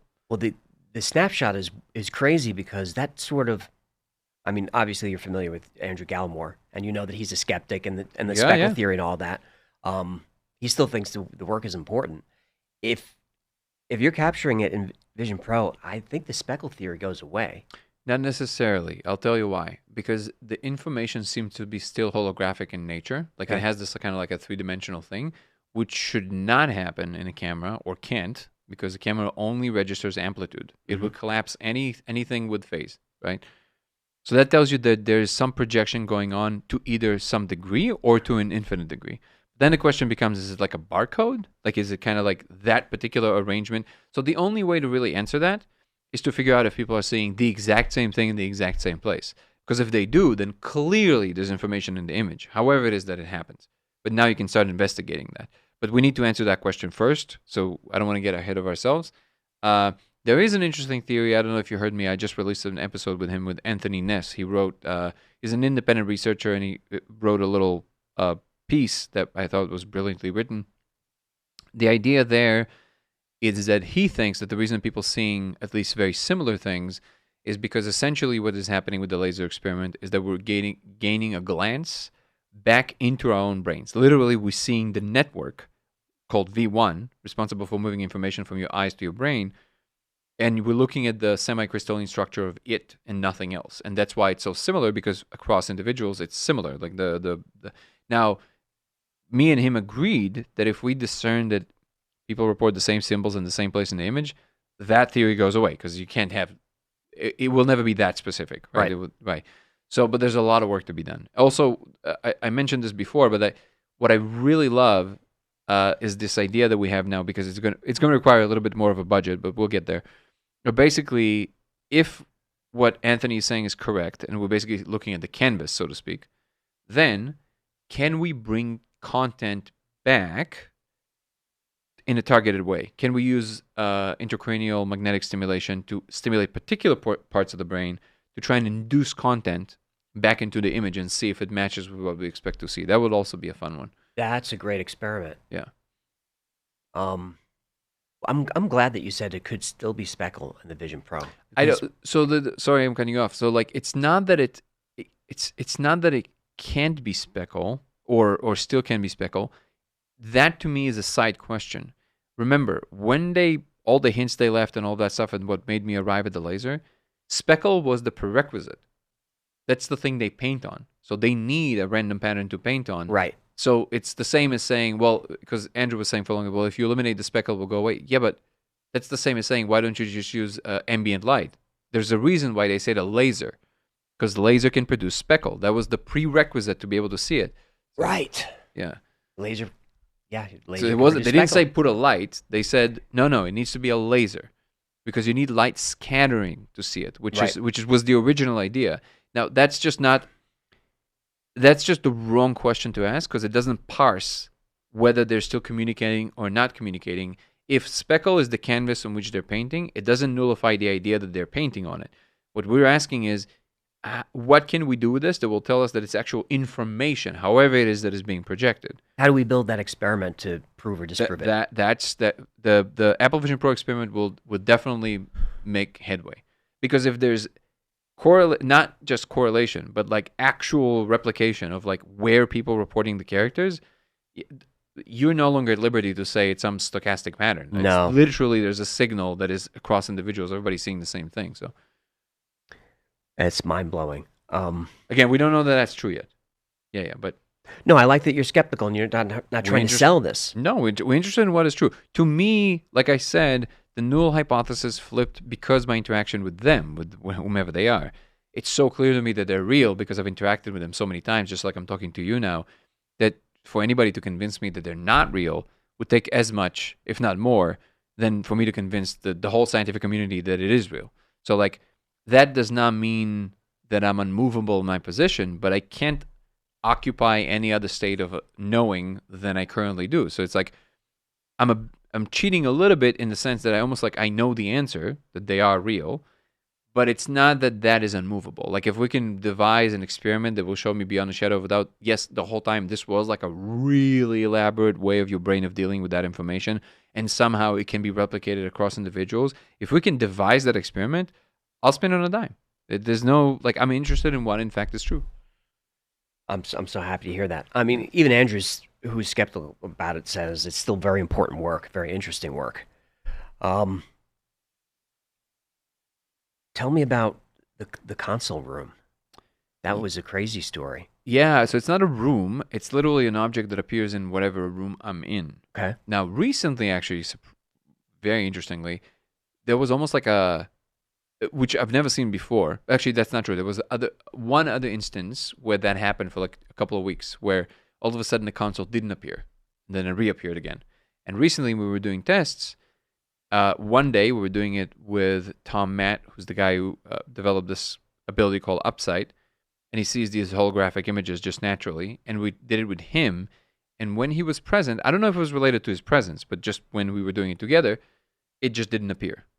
And we're like, oh, that's weird, because we were trying to compare the console with, and I'll explain what it is. So basically, I after I started talking about the laser, I smoked some DMT in the kitchen, and my wife is like cooking or something, and all of a sudden this thing appears in front of me. Just imagine like the most realistic augmented reality. So I still see the room, but then there's this, as real as this bottle, and just a capsule appears in the middle of the room, and it's holographic in nature, so it's kind of like this hovers in space, but it's as opaque as this mic stand. It's not like the translucent even thing. It's just like straight up like enclosed, and I was like, what? And then it opened, and a podium came out and arranged itself into menus, a pair of gloves, and a carousel that was moving to my left like this. Wow. Of like VR glasses. And recently, I saw an interview. Carter actually sent me an interview with him. There's this, because I spoke to a few psychonauts that experienced like similar things, like screens, things like this. But for them, it was more like haphazard, once in a while. For me, it started appearing 100% of the time. It's the same exact thing. It has the exact same parameters. The screens can be different, but the body, so to speak, the thing that opens up and does the presentation is the same. No matter what room you're in? Doesn't matter. Even if I'm outside, it will coat the street. Like it would literally coat, like it would open like on the street, coat the sidewalk, like everything. It's insane. So then recently, I don't remember his name, but when we finish, I'll give you his name. Super interesting interview. There's this guy who, for sure, I can tell you without a shadow of a doubt, he's seeing the console. For sure. Same story. He did it many, many, many times. I think that what happens is that you need a certain amount of usage of DMT in a short period of time. I think he said he did like 250 in like a very short period of time. Yeah. And all of a sudden, and again, he's like super, like cogent, not like one of these like super hyperbolic people. It's just like, and you can see he's blown away by this. This is the tail sign somebody is actually seeing it. Because whenever people say, oh, yeah, I see the console, I'm like, there's no way you're seeing the console. Because you wouldn't be talking about it like that. Because it's crazy. There's no way you would just kind of say it and just move on. And all the signs that he's seeing it for sure. He's describing it correctly. The same device? Well, very similar in the way that it executes itself. It's like, I don't understand. It's like, it's in space. Like, and you can see that it's struggling to deliver the realism of it. That's the thing that's crazy about it. In DMT worlds, you can see insane things. Well, like multi-dimensional things and giant machines. But it's part of a larger world that you're like, okay, I'm in La La Land now, so it makes sense. Yeah. This is just normal thing. And it's just, imagine like all of a sudden a camera would just like holographic camera, that would just appear and hover and look at you, and you're like, what is going on? And it's very futuristic, and it's beautiful. It's so perfectly designed, just like you would imagine like a super advanced civilization would do, right? What do you see on the menus? What's on the screens? The menus, it's very hard to discern. It's almost like some of it is almost like that code. There's like things that are moving. It's very hard to interact with it because it's like the amount of brain power you have to induce to actually interact with it and look at it is enormous. That's why I usually was just kind of looking at it because it was exhausting. Yes. But the thing that is the more realistic than the menus is the body of the thing. I created a little illustration of it on the video I put out about this, and it's pretty close to like how real it feels. When we're done, I'll show you like also we put it into VR just so you understand how real it feels. And it opens up like this like like a capsule. There's these parts on the floor that are all opening up at the same time. There's like iridescent lights running on the rims. It's like a real object. It's like you put Apple Vision Pro and they're just like augmented reality here. So at that point you go like, what are the chances with everything else that all of that is like a hallucination? Come on. Like this is like, it's like, like an alien civilization is like talking to you and you're going to keep pretending like it's not happening. It can't be. How are you able to stay in the room? I mean, because when I go, I'm gone. Yeah, no, that requires the ability to be able to kind of function on pretty high doses. Yeah. It takes some practice, but... Which you can do. Absolutely, yeah. I can drive on it. I wouldn't recommend, but... That reminds me, got to tell the story about when you were driving to Vegas on 5,400? Something like that, yeah. Micrograms? Yeah, at least about 5,000 nights, yeah. Which is what, I guess, like 50 hits. Each one, well, depending how much on each one. Yeah, it was like 50 squares? Plus. It was 54, I think. But Were you just popping squares? Yeah, I just kept it. I was driving to a Canelo fight. Oh my God! I was dating back then. This Colombian girl. Man, the things I put her through. Bless her heart. But she was a reporter. In that she did a lot of things, but she also reporting on sport events and things like this. And that's a gig she was doing back then. So she had ringside tickets, and she was already there. Obviously, I would never put her through that. But then she was already there, and then I it wasn't just acid. I did everything you can imagine. But I was driving. Oh yeah. I don't know how you could do it. I don't know either.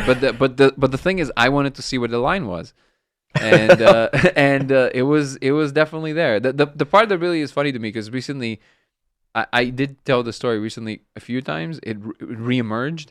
And the thing that it is funny to me every time I think about this, because when I stopped, there was a moment after 30 plus of them that I wasn't actually sure what was happening. Like that didn't happen. Well, I mean, I wasn't sure because I always know somehow what's going on. And that's the thing I was testing. Is it really infinite for me? Like, can I get to a place where I really don't understand what's happening? And it kind of got there. But then very quickly I realized that I actually don't know where I am.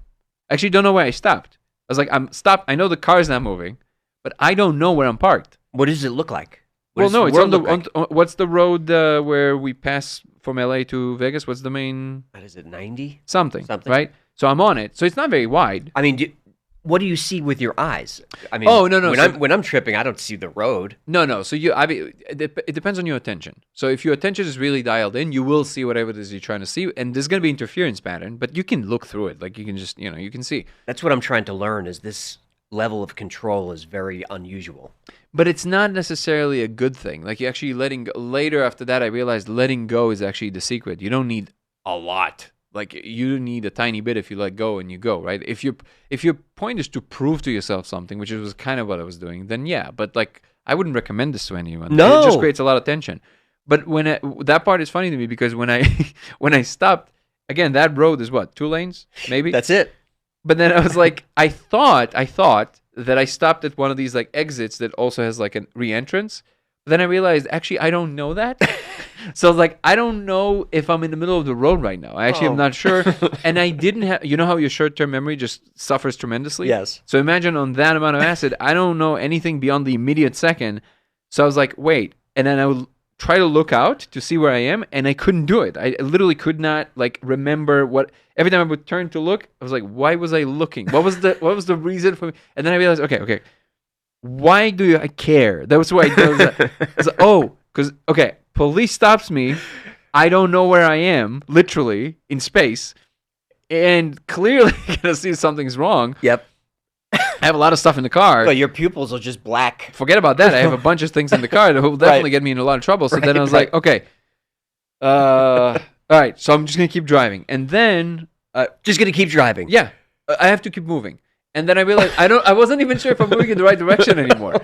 But then I knew that the cars pass. I had enough sensibility to know that if cars pass me behind me, it's good, and if cars come in front of me, it's bad. Bad. But then I had to think in binaries, right? But so there's a wheel and there's pedals. So then there was just my knuckle. Oh, no. And the lines in the middle of the road. And I know if there's a bit of a distance between my knuckle to the line of the road, If it's to the left or my right, doesn't matter, but it can't Just be too keep big. your knuckle. It can't be too far. And then I just kept on doing that, and the GPS would just tell me where to go. Oh, so this is not recommended. No. No, And, then, don't and, do and then at that point, in for a penny, in for a pound. I just kept on popping them, and I finished God. everything I had. But then, actually, another funny moment was when I was giving the car to the valet. I wish I remember what hotel it was. Maybe it was when do they usually do fights? It's one of the hotels. It was MGM usually. maybe. Oh yeah, Big maybe it was in gym. The guy came to me, and I remember practicing the races. And he opened the door. I'm like, You're like, okay, this is how I'm gonna gotta look sober. I just gave him the thing, and I was like, I don't, and I just gave him my wallet, just like I don't, because I know I had cash Right. there. He understood that. he knew. Don't ask questions, just Right. take the thing. Yeah. But it was, Because you couldn't even tell what denomination these bills are. I will show you a picture of me with my ex in front of in that event. I don't think you can tell that I'm even high. Like it's it's fine. Like I'm fine, but like it's Really? Yeah. But to me, it felt like I'm just like It's the most cuckoo uncomfortable banana feeling puffs. Like yeah. when you're too high and that voice in your mind is like, all right, you're too high Well, right now. this is the thing. I just kind of melt into it. Like I don't know why I have this ability. I don't claim special. Like I didn't have to work for it. That's just how I am. I just accept it. I just let go. I just like whatever happens. I don't know. Like one time I thought It was a different time, and it was way less. But in that night, I truly lost my mind. Like I actually lost my mind, and I knew that too. Like I knew that I'm simply no longer tracking what's going on at all. I couldn't even. You remember Frogger, the game? Yeah. That's what I was playing with information. So basically, I would want to tell you a sentence, but in order for me to get it to the other side of the street, I have to go through all these like enormous amounts of information moving in front of me, and I'm like locked in, and I can't even. I have to wait until there's this one opening, and I will tell you one word, and I would say one word every 7 minutes. I'd be like, Vegas, and then after a few minutes, good. Because I remembered, like, now I can say it to you. But it was all part of the same sentence. So, Where like, were you when you during at this a trip? party, and then Okay. a friend of mine was like driving me around, and at a certain point, I was convinced that we, by mistake, killed someone. What? That's what I thought that happened. Like I thought, and then somehow we talked our way out of it, and like obviously none of this ever happened. But that's how much I lost it. Like I thought, and then I'm sitting there, like just looking at him, and there was something about that moment. I remember he was driving to L.A. to the city, and all of a sudden, because of how high I was, the whole city opened up to the right, and it looked like New York because the building just stretched Sure. through the horizon. And he had these like harnesses that he had. This is just these beautiful kind of like harnesses that he got in Burning Man to just keep things in. And he was trying to calm me down because he saw I'm off the deep end. Right. completely. We didn't kill anybody. No. It wasn't just that. I was just like completely out of it. And then he was trying to calm me down, so he played some classical music.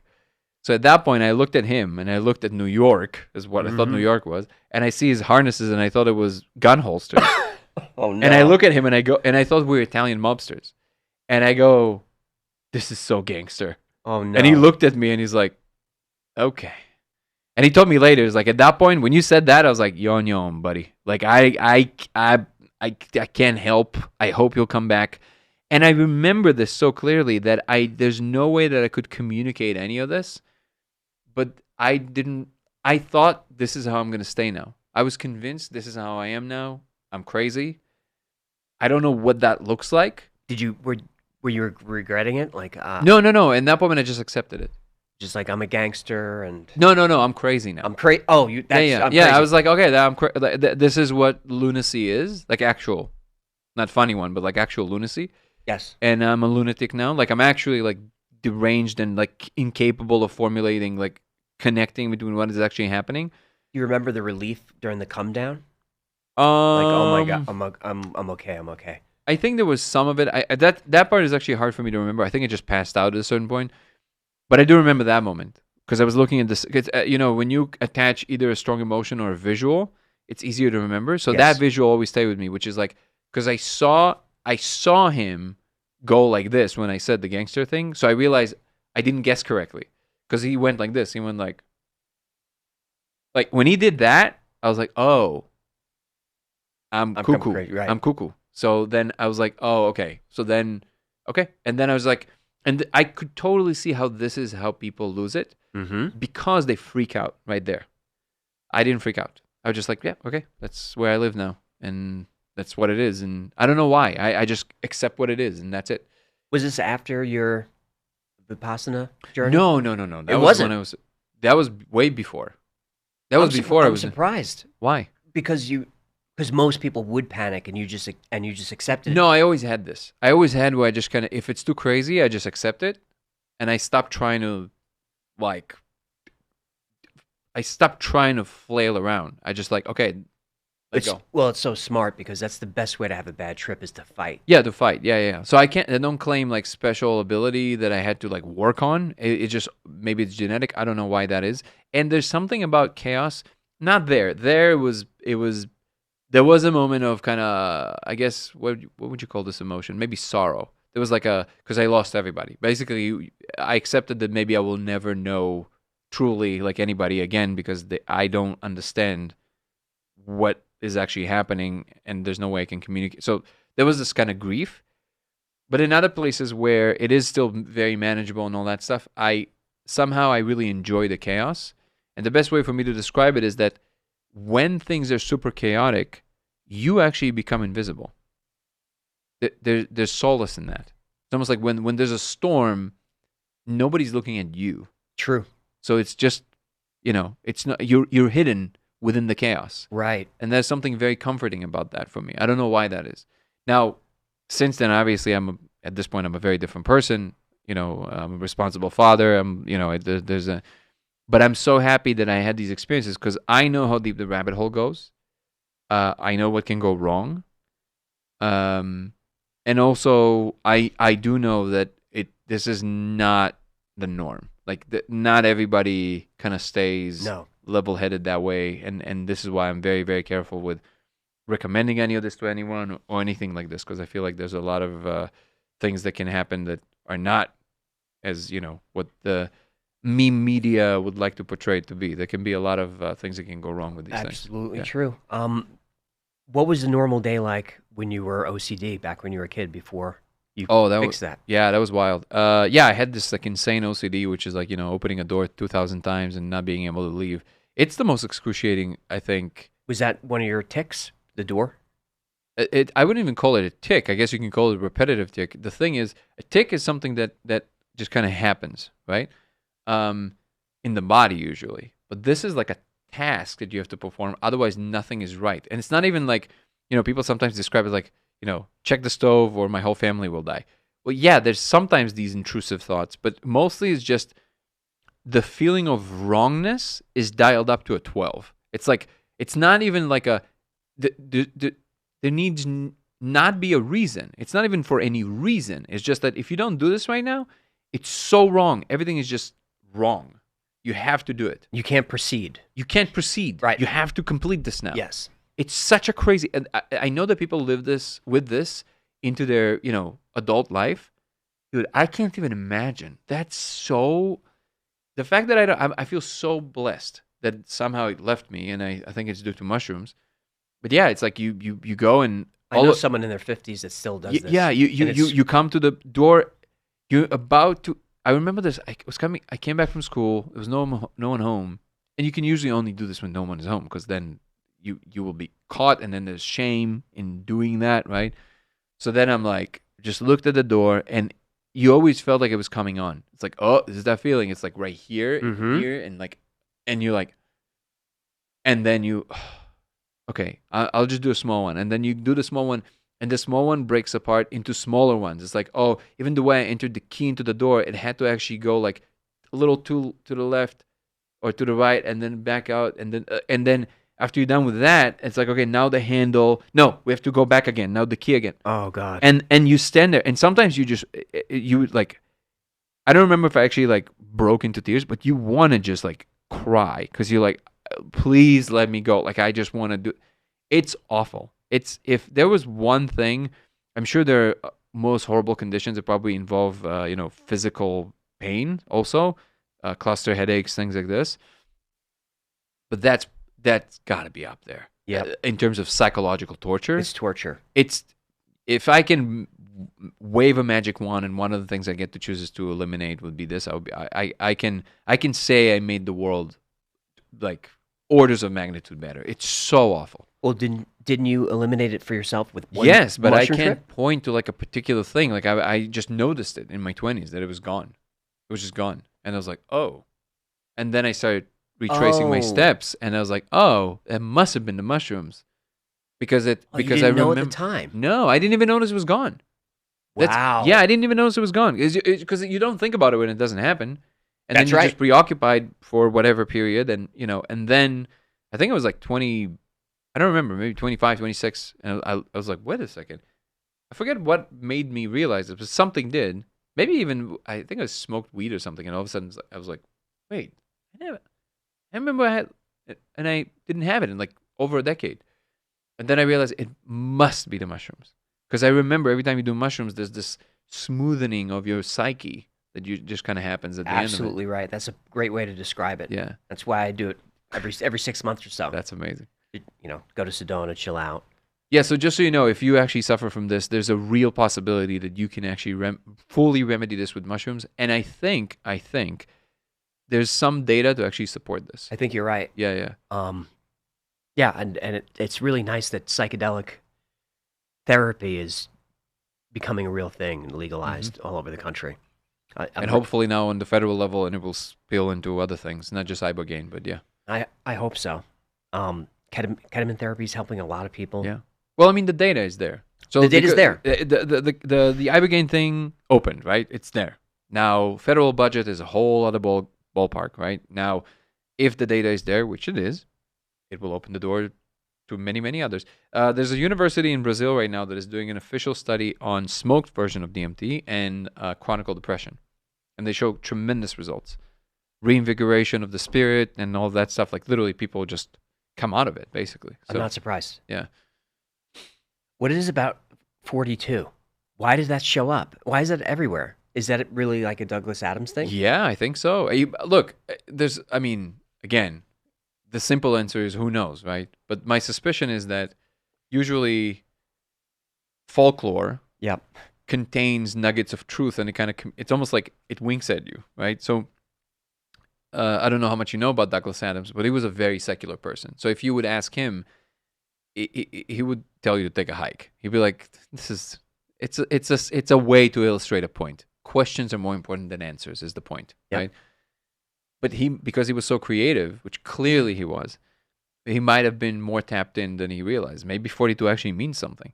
I think you're right. He was only 25, 26 when he wrote Hitchhikers. Yeah, and he's also, from what I'm observing, kind of in the DMT world and all of that, is that he was basically right about what's going on. He was just wrong about the scale.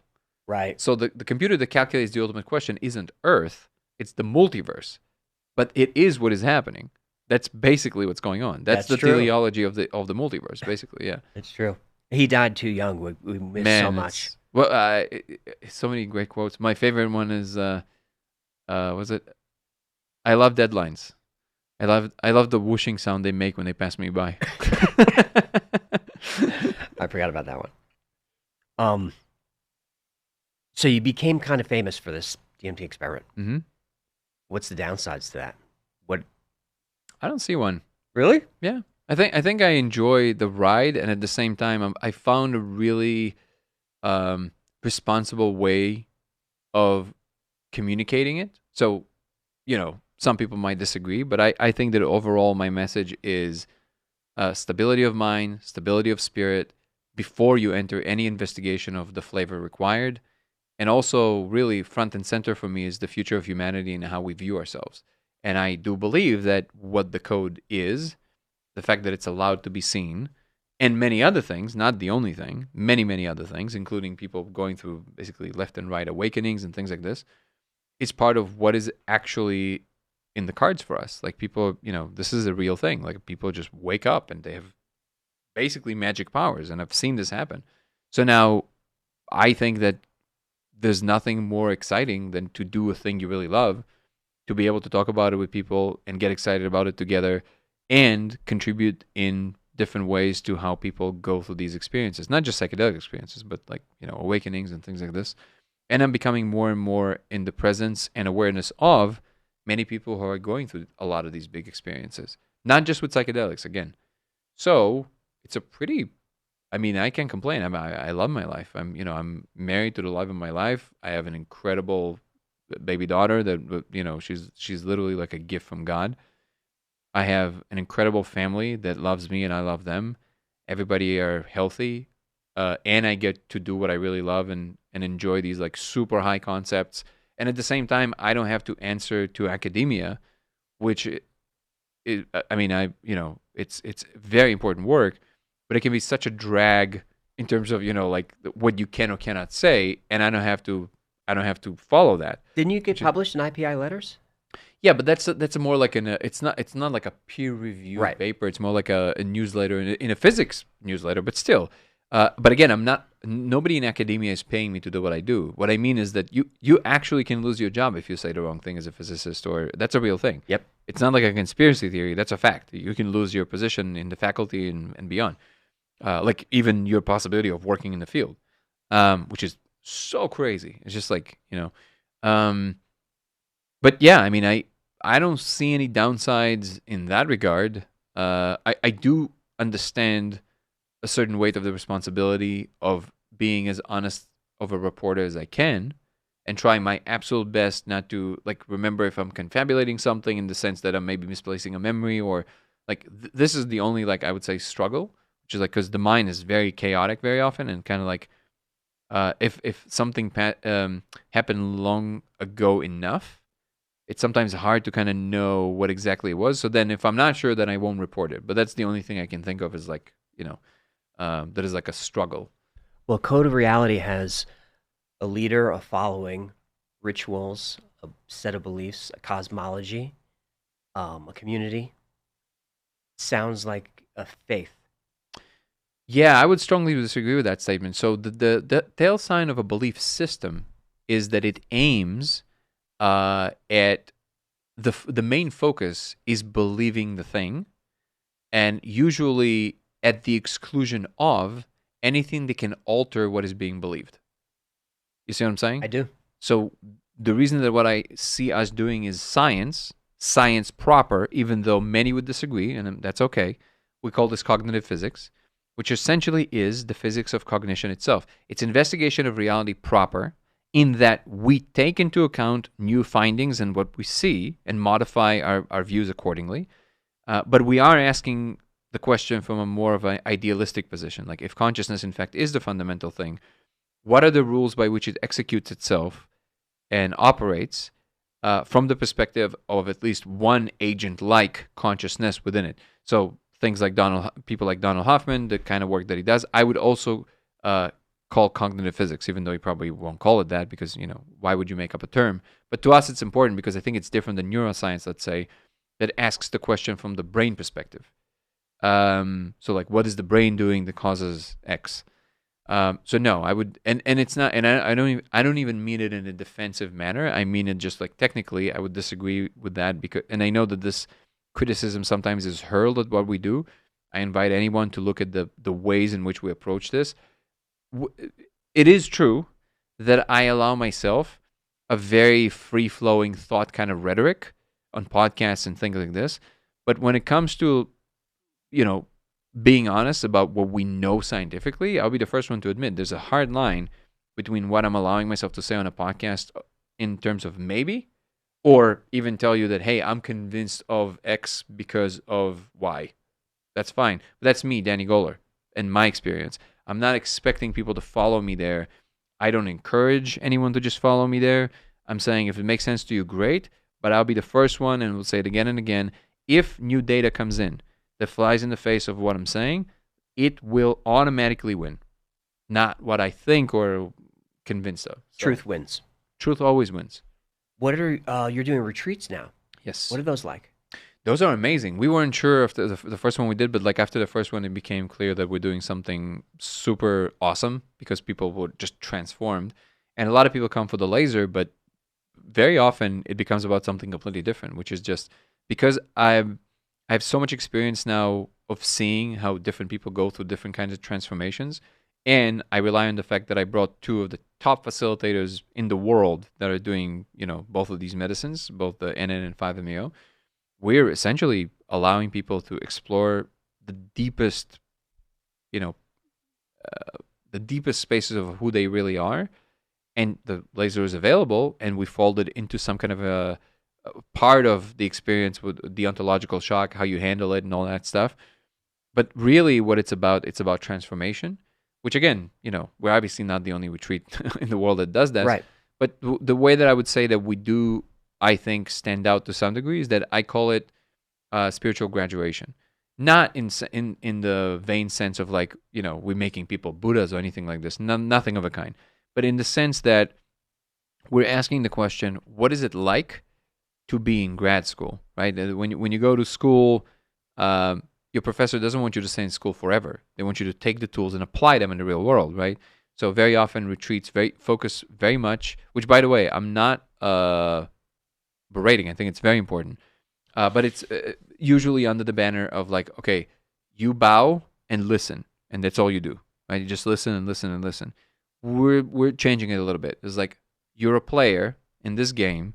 What does that look like? How are all the tools that you are carrying from who you are in the 3D world, how it can actually inform a larger picture of what's to come?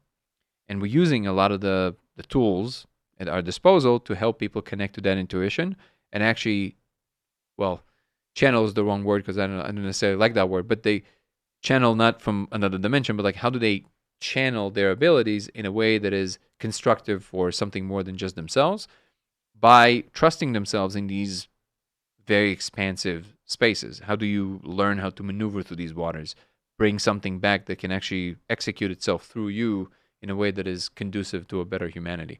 Are you coaching them through the session? Yeah. We have a lot of talks. We do a lot of somatic work. We do breath work with Jeremy Jackson, who's phenomenal. Yes, the Jeremy Jackson from Baywatch. He's such a wow. He's such a wow person. It's unbelievable. And yeah, I mean, we're really proud of what we've created. We're going to have another one in December, and we're going to do 7 next year, and we're going to do more. Like there's going to be like smaller ones, but those are super, comprehensive. It's 7 or 8 days depending on the season. But people 7 come or up 8 with days. 7 or 8 days, depending on exactly the dates, and usually 8, but sometimes 7. But the result is the same. It's just a matter of like arrival time and that kind of stuff. And so far, we not only pass with flying colors. People are just, and what's more, and this is the real sign of success for me. What we've created community already of people that constantly keep in touch, go visit each other all over the world. This is not just like a thing that people went to, and literally everybody are like one hub. Something opens in them. So I have tremendous confidence in what we do there. So if anybody is interested, it's just corretreat.com. I was excited to see you doing. Yeah. I wish every leader of every country would just do a mushroom trip. Yeah. Be no more war. It'd be so chill. Yeah, that would be a really cool experiment. Who created that AI video of Trump and Putin and everybody? Just I don't remember that. That's funny. All right, I want to take a quick break. Sure. When we come back, I think there's something that people are missing about the laser. I think it might be a doorway to something. And I want to talk about that. Sure. Right back. And you said something at some point that I found really interesting. Is that reality is rendered, but that doesn't mean fake. Mm-hmm. Rendered, not fake. I want to know what you think the simulation is running on and who's running it. Yeah, so it's run. I don't know what the substrate is. It clearly runs on computational rules. I mean, it's pretty clear at this point, even from just observing physics. Melvin Vopson's work is very informative in that regard, but also many others.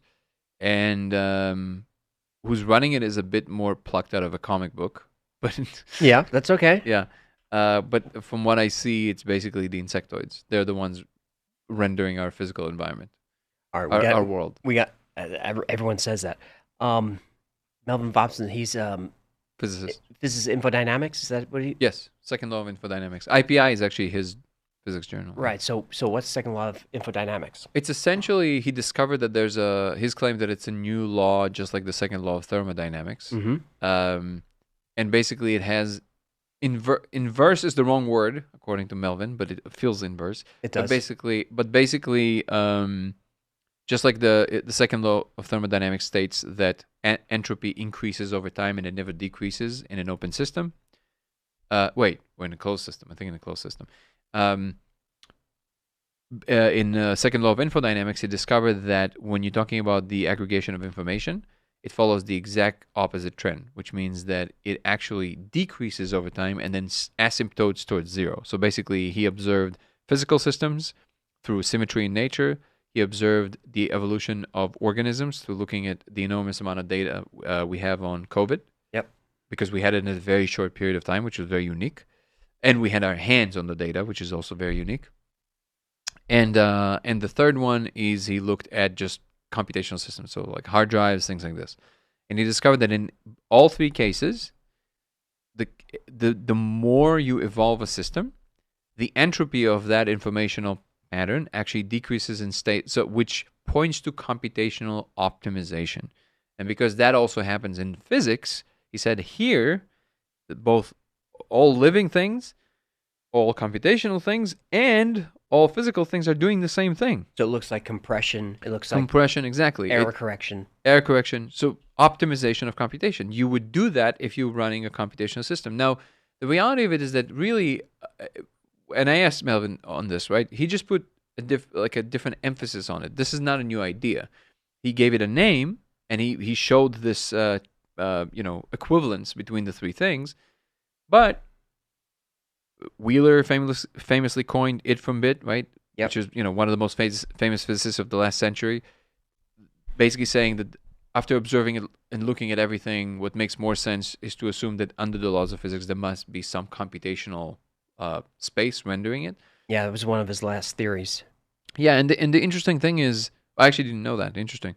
And the interesting thing is that ultimately it's not very different than saying there's something behind the laws of physics, which of course we already knew. It's just we didn't know what it was. We're just saying it's computation.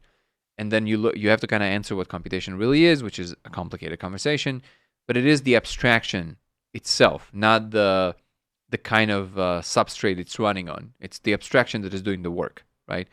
So there's something there that is informing physical matter, but for all intents and purposes, it can inform other things that would be different than physical matter, right? People are never bothered to be rendered by the laws of physics. This shouldn't bother them any more than that, which brings me to the second part of your question, which is, as long as there's a conscious agent, which is a mystery, what that is, but as long as there's a conscious agent that can experience valence, so a quality of experience that has a certain degree of either comfortable or uncomfortable or even painful degrees, then it becomes what reality is. That's what reality is where the experience meets whatever in fact is unfolding. And if what is unfolding is consciousness, that doesn't change anything. You're still in the same conundrum. As long as there's a conscious agent, either it's created or just always existed, that's what reality is. It doesn't matter how you came to be. The fact that you're having the experience is what it justifies calling it reality. How do you feel about Donald Hoffman's theory, interface theory? Incredible. Holds an enormous promise for the does. future, I believe. And I do have huge faith in what they do. And the fact that he just collaborated with Andrew Gallimore, and Andrew was very gracious to invite me to this event. It was called Traces of the Other. So there, Donald Hoffman's, he has the Trace Institute, and they basically using what's called trace logic and mathematics to basically come out with a mathematical formulation of what's in store for consciousness as a whole. And according to them, they can make some predictions even as to what kind of conscious gestalts can arise given the change in the trace logic and what they call experience kernel.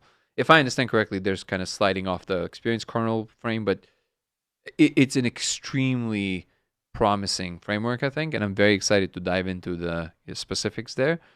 And I do think that maybe the laser can be one potential way of probing into their theory, because the laser, And I spoke to one of the professors that is part of their operation, and we agreed, and he's a neuroscientist, he agreed that if we have a stable object of observation in altered states, which is what the laser is, it doesn't even matter if you think it's a hallucinatory or not.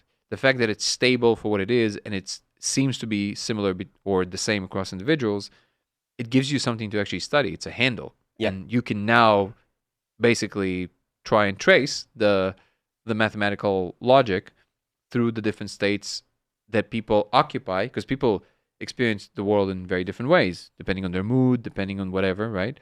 And see if we can actually create any departure for anyone with how the code appears. That this can be an interesting thing to study. Would this mean that the code is also another icon, an interface? It's not. Well, core? ultimately, any content is, yes.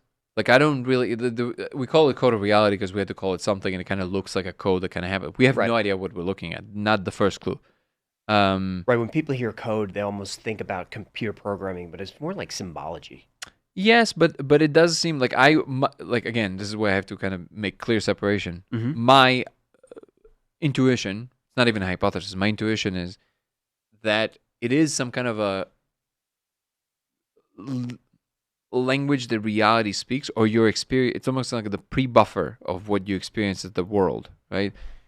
So maybe there is something there that is akin to a computer code, but it's just not arranged in the same way that you would have in a computer, where it goes to a compiler and levels and communicate to machine level.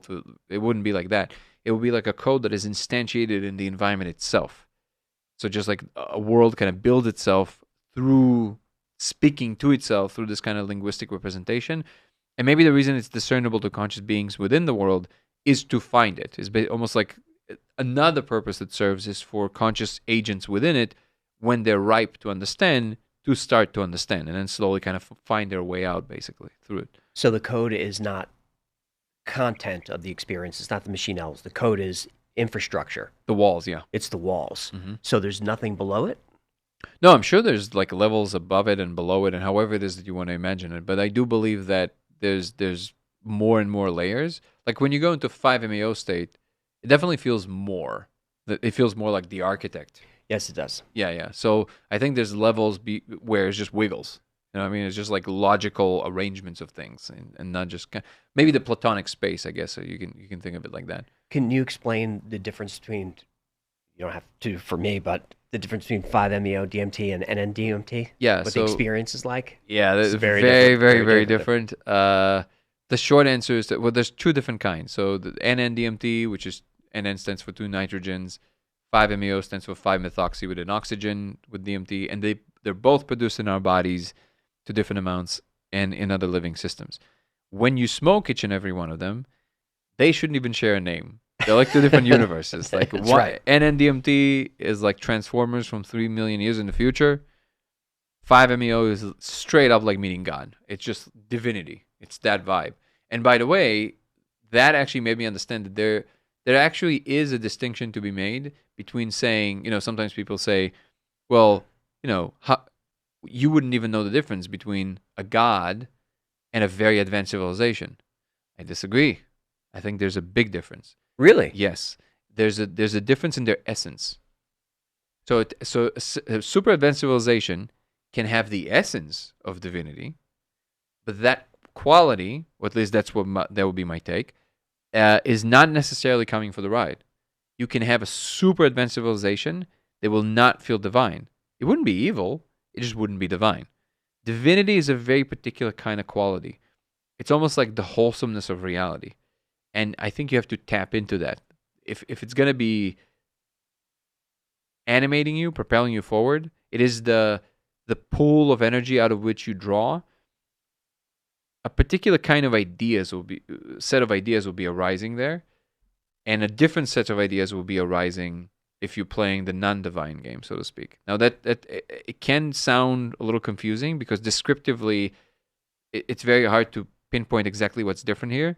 But when you're in the presence of it, and by doing 5-MeO and comparing it with NN many times, I realize there's a big difference here. 5-MeO feels divine. It's like kind of the thing beyond which there is nothing. Like it's maybe there is, but it feels like it's impossible to go beyond that state. Yeah, without being the totality of things, basically. yeah, if it's like full ego dissolution and you're part of the oneness. It's very strange. Yeah, but also the content even feels like it Yes. has this like light. This is like light, and then doesn't always feel like this. It feels more like Mhm. kind of like technical, like Yes. very robotic. Yeah. Right. Yeah. So that's what I mean by that, It's tangible, and and more tangible. Mhm. And I would and yeah, and I would even say I would go as far as to say that even though on NN you can sometimes have experiences that there is ego dissolution, like you don't remember you don't remember you're a human, you don't remember what humans are, you're just some point of attention. But when you do 5-MeO, you realize that's still not enough, because when you do 5-MeO, if you look back at NN, you'll realize even when you had that state when you were like not remembering what being a human is, there was still a point from which you were looking. you're still observing. Yes. 5-MeO, I don't know if it's possible to describe with words. It's not. It It's doesn't. not. That central thing doesn't exist anymore. That's not. There's just field. That's it. It's like completely diffused. There's no mapping of any kind, and yet sometimes there's also content. By the way, for me, yeah, I recommend people don't mess with 5-MeO. That is without a facilitator. someone's got to be there. Yeah. Because it could be scary. Yeah. I found it very scary. Yeah. Do you really believe have to let go. you have? And it's hard for me to let Yeah, go. yeah. You believe in the divine? Yes. Well, it's interesting because the word belief is an interesting one. So I always say I'm at this point. I'm a secular person. Okay. Which just means I believe that everything is knowable. It's just a matter of time and energy and whatever it is that you can live through. But I know there's a God. So I know because I saw it. Like, for all intents and purposes. Again, nothing is unmovable. But in terms of how certain I am that there is an actual God, basically 100%. Did you see Jesus?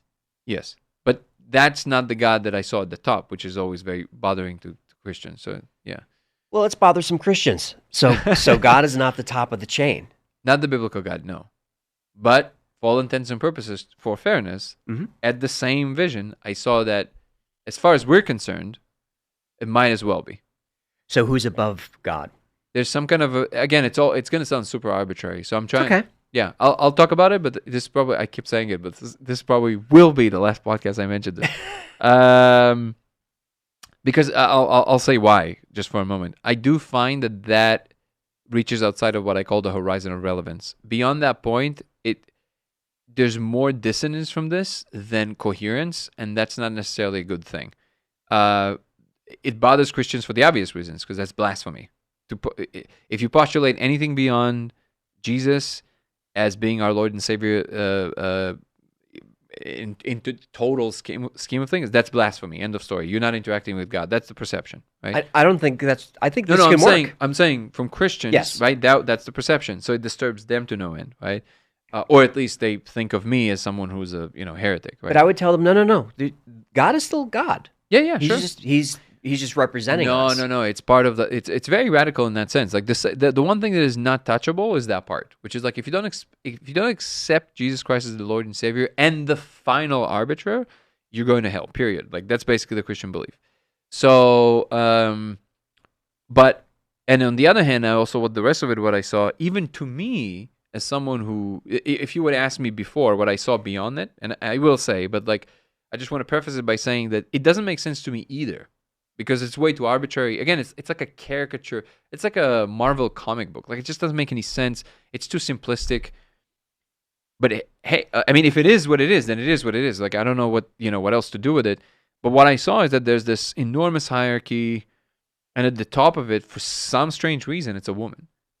And no, she is not referred to in any of our folklores. Like she doesn't exist in our folklores. No one has ever interacted with what she actually is.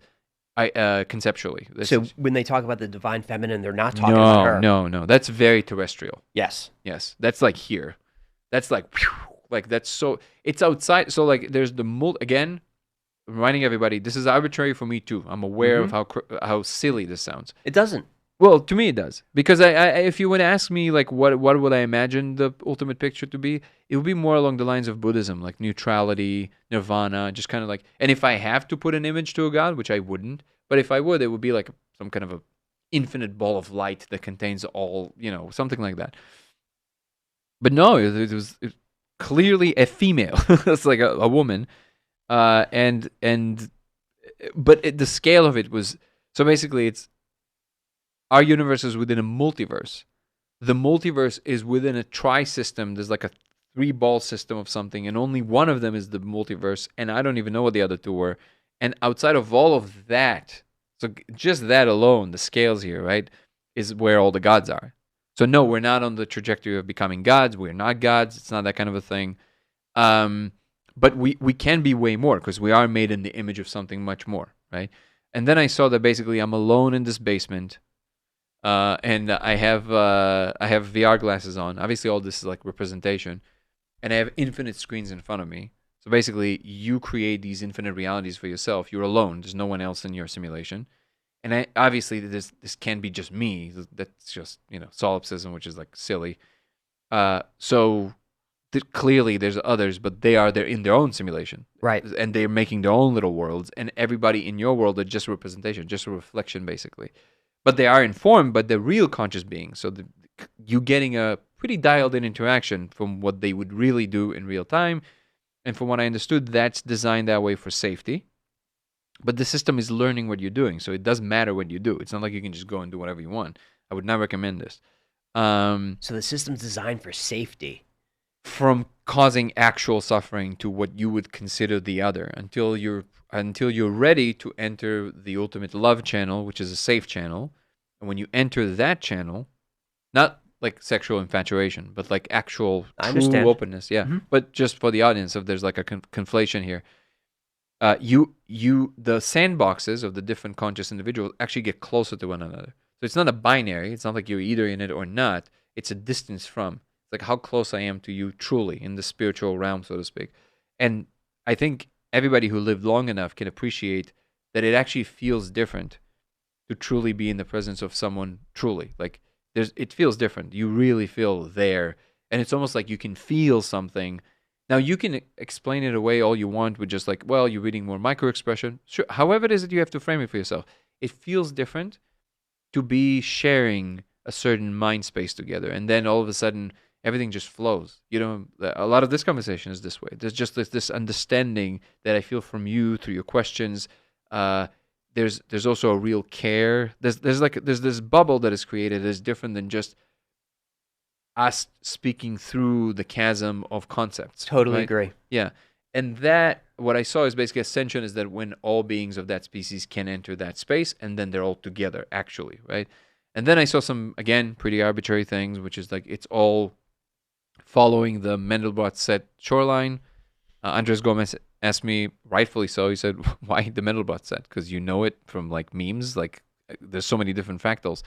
No, not because I know it from memes. I have enough sophistication in that realm to understand that there's all of these other ones.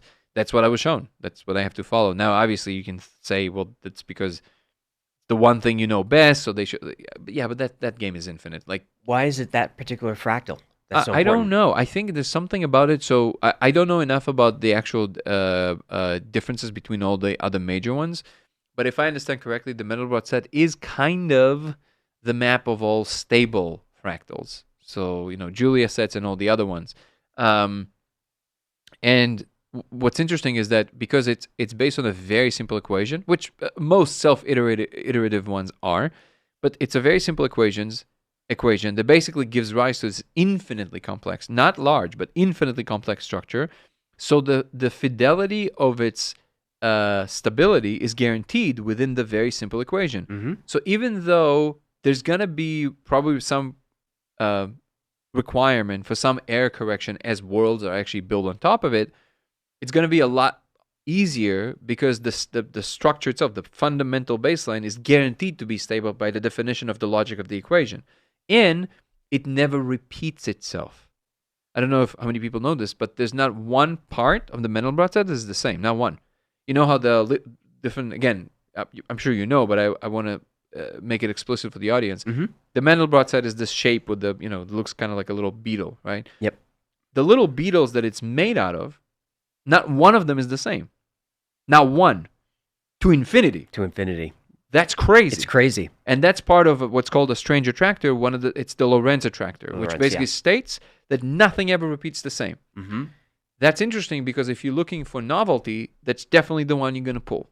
And if you're evolving into these spaces forever, you want to make sure that it's always stable, always evolving in ways that you yourself could not predict, because the difference between the general logic of all of it in its totality existing in some infinite space and the actual computation of it, which is the process by which you're actually going through it, are two different things.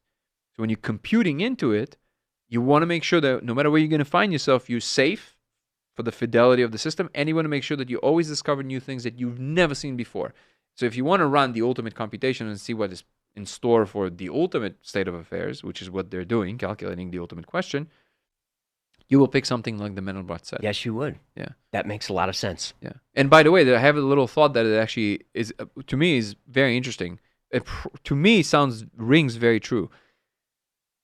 The closer you get to the edge, so if everything in the world follows the Mendelbrot set, which by the way we know it does, because we have literally like any chaotic system from dripping faucets to the way the hearts work, like basically everything, and even the process in which populations grow, everything. Right? Yeah, I think Lorenz was studying weather. Yeah, everything. So basically, even the bifurcation, the little Veritasium did a great episode on this. So if that means that everything in the world, including the patterns and the information in our brains, will follow it. Well, here's the deal. This would explain to me why the distance between madness and genius are so close. It's because in order to be a true genius, you have to play in an informational space where it's right on the shoreline, where truly, truly, truly novel ideas can come. But because if you're too close to the shoreline, it becomes so chaotic and so unpredictable that one wrong step, you're out. And that's why. We all know very intelligent people that are weird. I definitely do. The smartest people I know cannot really function. Yeah. Cantor is a perfect example of this. Created set theory, everything has to do with infinities, went mad, died in an insane asylum. Yep. And we know it's correlated because it happened to him once. He went in, he stopped, he recovered, went back. It's actually a very tragic story. And then went back, and this time died alone in there. It's a very sad story, but we're very, the fact that some people are like this, we are very lucky to have had them because they created enormous theoretical frameworks that allow us to do a lot today. I totally agree. Did you interact with Jesus?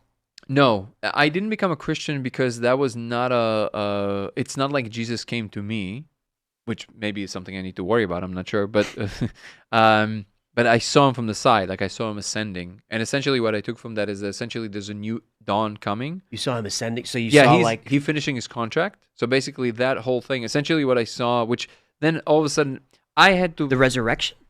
Did you see? So for me, I had to make sense of it, right? So I want to frame this part of what I'm saying by saying I had to make sense of what I saw because it was like super arbitrary to me. I never grew up with the concept of Jesus. Yes, my grandmother was a Christian, but that was never part of I never cared, right? Understood. And neither did I care in a negative direction. I wasn't like reacting to Jesus or something.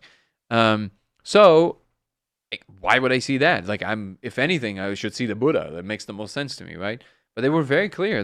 They showed me the image of Jesus exactly how it's depicted in the Bible, which I took to be information. Because they could have said, that thing you believe to be the Messiah, there's such a thing, but it's not what you think. That's not what I was shown. I was shown Jesus Christ as he's depicted.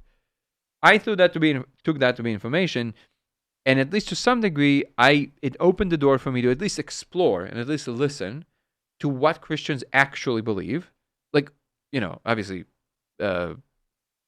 forthcoming Christians. Yeah. And not immediately branded as like, some way in which people deal with reality, right? So like if there's any reality to it, what Christians actually think, not what people tell me they think. What do they think when I ask them, right? And I started talking to Christians. And what I discovered is that actually the story is much deeper than I realized. Really? Yes. And the story, well, maybe you did know, maybe you knew this, but I didn't. For example, that a lot of denominations believe that the cross was not what was done. The cross was the beginning of what was done. Yes. So you knew it, I didn't, and that actually impacted me emotionally. So like if I allow myself to entertain even the maybe of it, I mean that's wild. Yes. The fact that he went through all of hell's for us, I mean that's a different story, right? And then when you really sit with the story, it's crazy. It's crazy. And then the fact that basically it was done for us in an infinite love because God saw that there's no way we're gonna not go towards the worst possible outcome for us. So he basically bought our karma. He said, I'll strike a deal. I can handle it. In order to handle it, it wasn't enough for him to basically experience it as the unified God that he is, because then it doesn't count, right? He had to go into a limited form so he can actually experience the suffering, not just the torment, the psychological, the physical, all of it.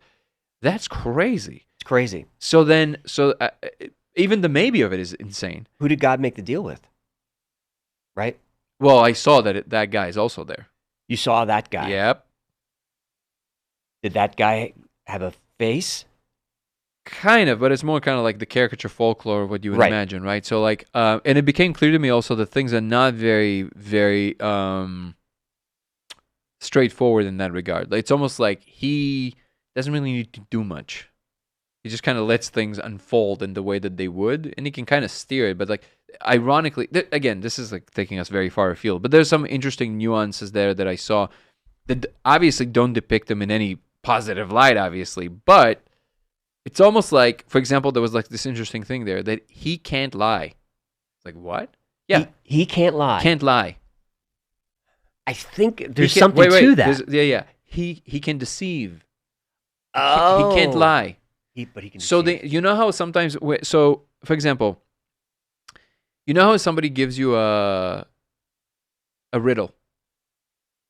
If you don't give me enough of the actual information to truly for me to figure out, that's just a shitty riddle. That's not fair. That's true. Right. Right? Right. But if you're clever, you don't lie, you deceive. You deceive by, the information is there, but you have to be aware enough to notice it. That's right. That's how he operates. And if you're blind, that's on you. You can't belong in that place if you truly didn't know. But if it was there all along for you to notice and you didn't, you choose to not notice. That's how it works. That's part of the kind of like the ultimate state of affairs. And I found that to be profound and also pretty true. And to whatever degree, that part, for the obvious reasons, you're like, okay, whoa, hold on here. Yeah, we have to think of some things. And then I realized that basically the way I explained it to myself is that essentially the ascension is basically Jesus basically handing us back the bill collectively. So he's like, here's your karma back. You're good enough to handle it now, but you do it collectively. So you're not good enough to do it individually, but collectively you can hold each other in check. And that's where we're supposed to go now. Can we pull it off? I hope so. I don't know. I'm positive about it because I think that's the only way to actually steer there. That's not, I'll do my best, but like that's all we can hope for, right? So that again, funny enough, it didn't make me a Christian. Again, I'm not even saying that to in any direction. Like I don't know what to make of it. Like maybe it's my stubbornness. Maybe it's like maybe I should. Like I don't know. But it didn't. And for the time being, it feels correct. Like I'm definitely still following the riddle. Like I'm doing my best to notice what's there to be noticed, and I'm not like obfuscating information for myself or lying to myself about something just because I don't want to do it. Like as far as I'm aware in myself, I'm not doing that. But I also saw, which is obviously the part that really bothers Christians, which is like there's a much bigger picture than that. But again, I also kind of saw that it might never be relevant to us. So it's almost like you might not even need to ever like worry about that. I think that's probably true. Yeah. Is you don't have to worry about that. That's what God's here for. Yeah. He's like, basically, I got you. it's your agent. I got you. Right. Don't worry about that. The riddle was very interesting because I've had plenty of experiences. One was I just want to know how everything works, and they told me it's too big for you. It's too big for your brain. But very often when I'm in that world, I get information that doesn't quite make sense, and I could feel the entity saying, if you don't get it, I can't do anything for you. It's all there for you to figure out. And over and over again, it feels like the trickster. It's like, it's right in front of you, dude. Yeah. You just got to figure it out. But I can't. You can only be judged on things you can discern and comprehend.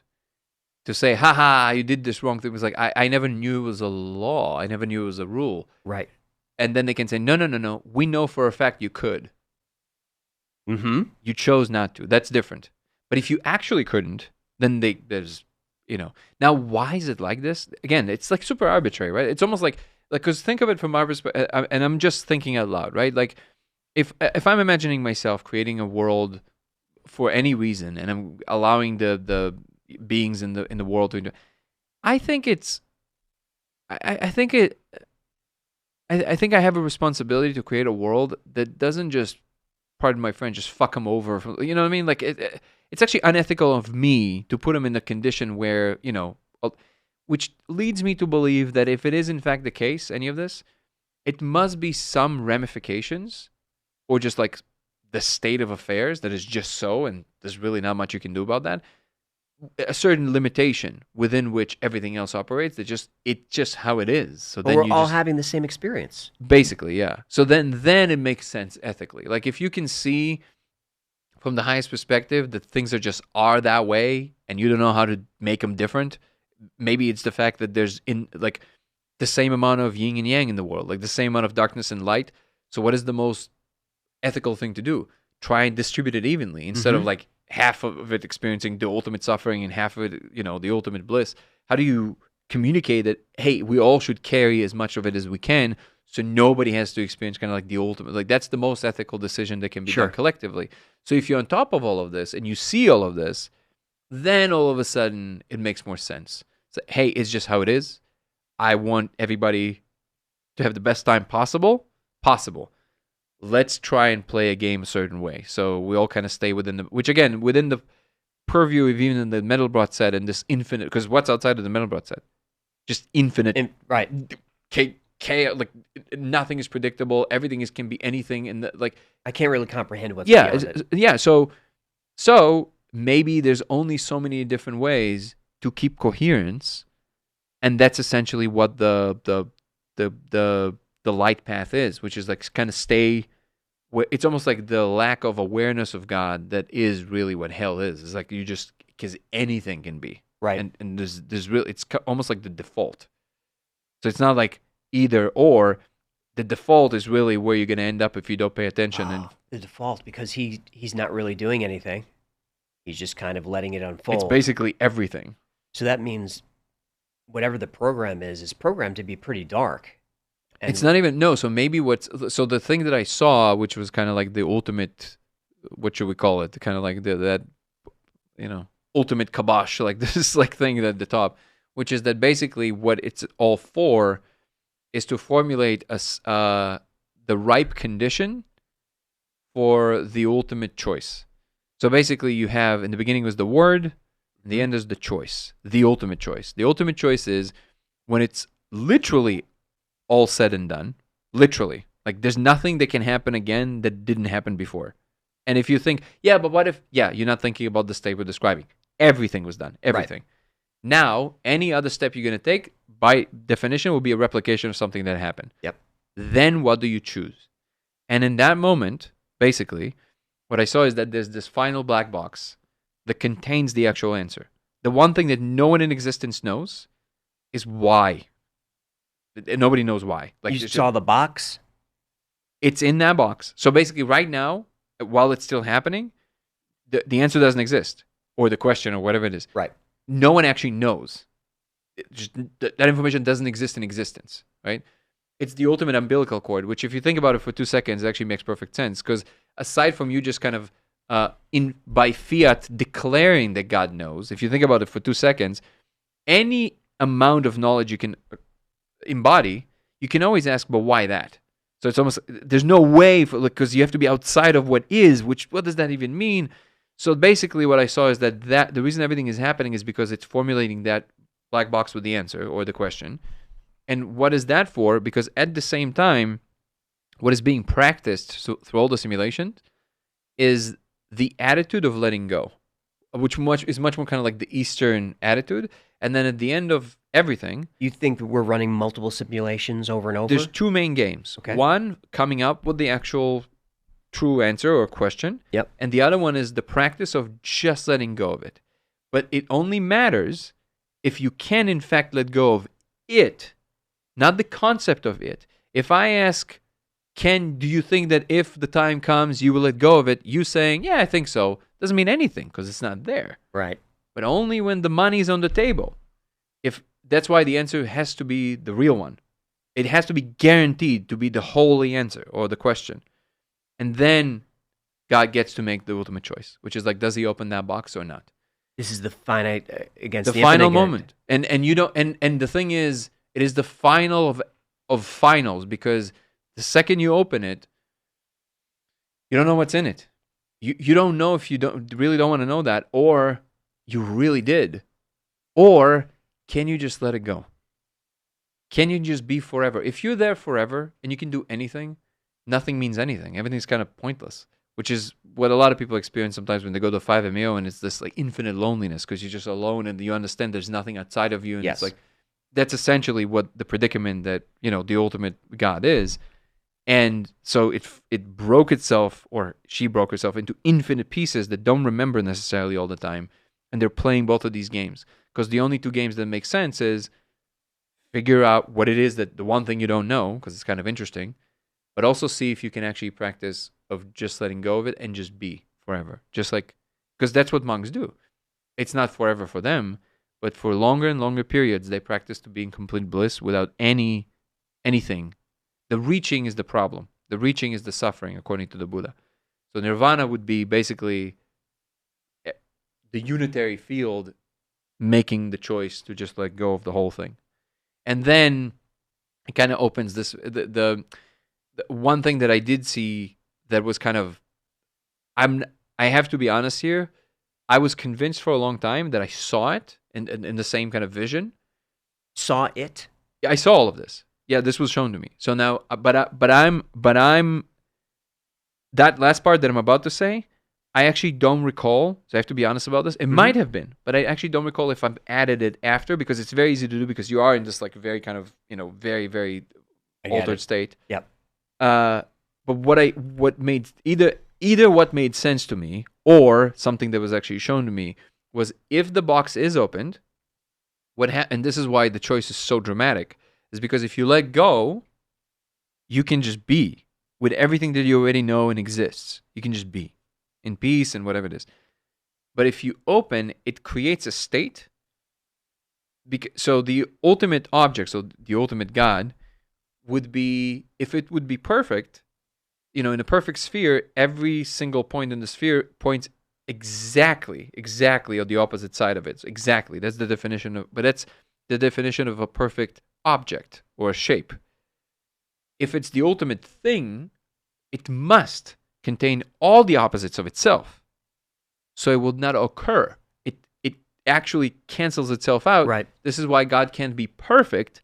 It will be almost perfect. It will be one piece missing, just like in that game with the 9 numbers, you have to have one missing to move them, right? So the only reason that anything occurs is because there's this one piece that is missing from God being perfect, which is that piece of knowledge of why. But the second that happens, when that piece goes back and God, in that picosecond or zeptosecond, whatever it is, that God just knows, imagine what that must be like, you're now locked forever with that knowing. It's just you and that knowing. But also, it becomes perfect, and therefore it doesn't just cease to exist, but ceases from ever being existed. This is a very DMT conversation. Yeah. It's almost like it cancels everything out. And I don't know if you noticed, but it sounds like you're pretty experienced with these.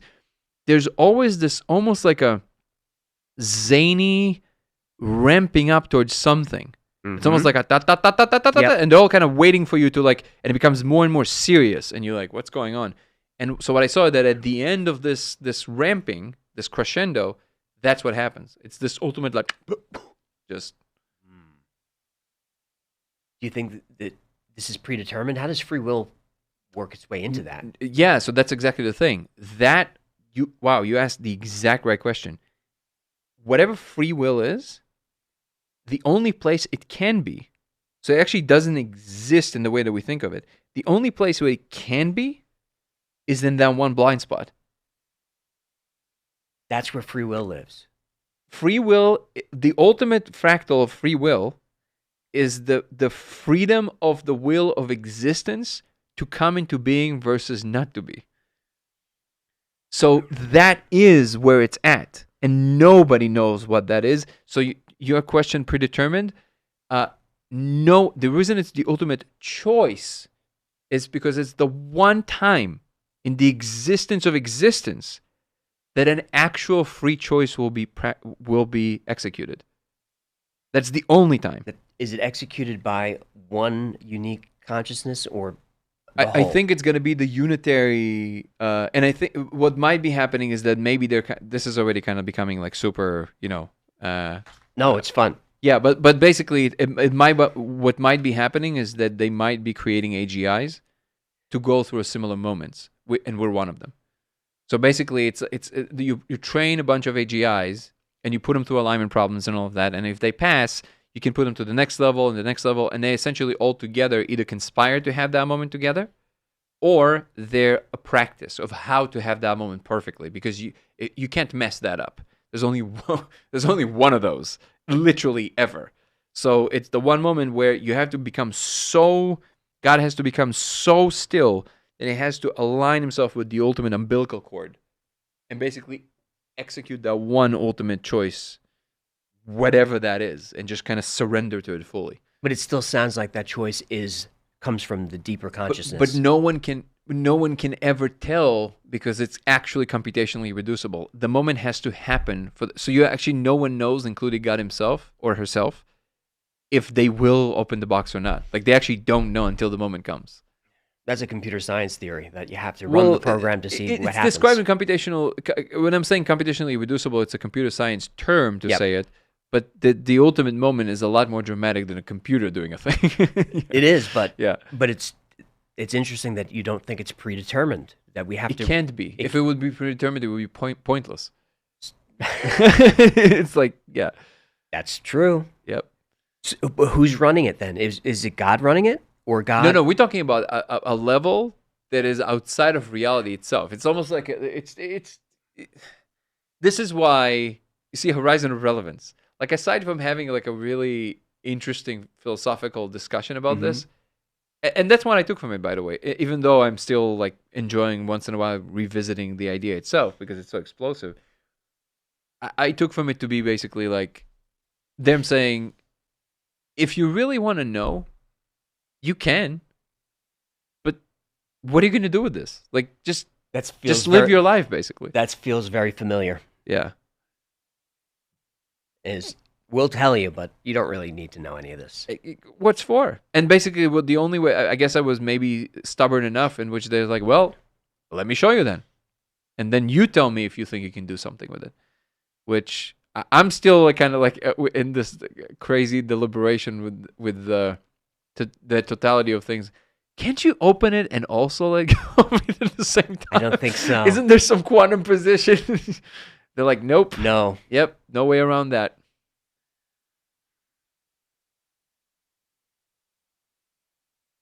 Where do the insectoids fit into this? They're more like a management company, which I'm always at the. But are they in our level?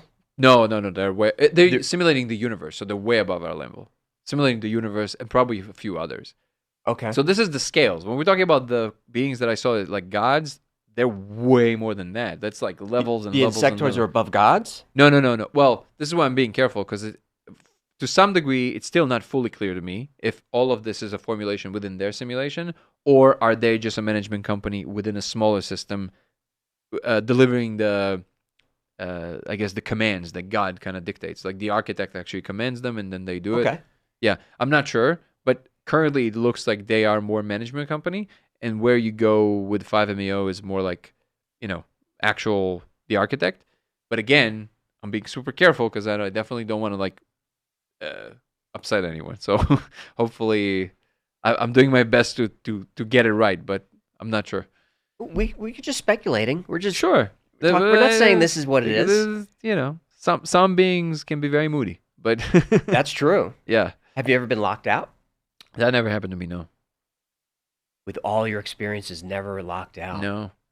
I can say that maybe a few times in which like I had to do more.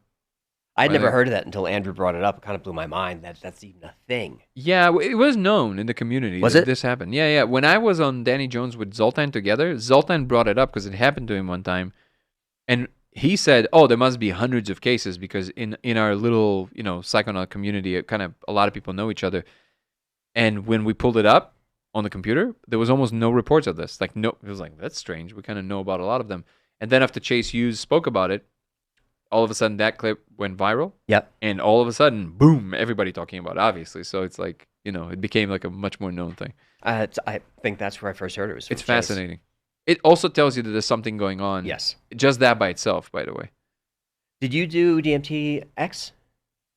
Yeah, I actually, as far as I know, and this is just like a fun little surprise, when we did the first big one, when we did like a shoot for the film, and if I'm not mistaken, I'm still holding the world record basically. So I did 5 hours with 464 milligrams.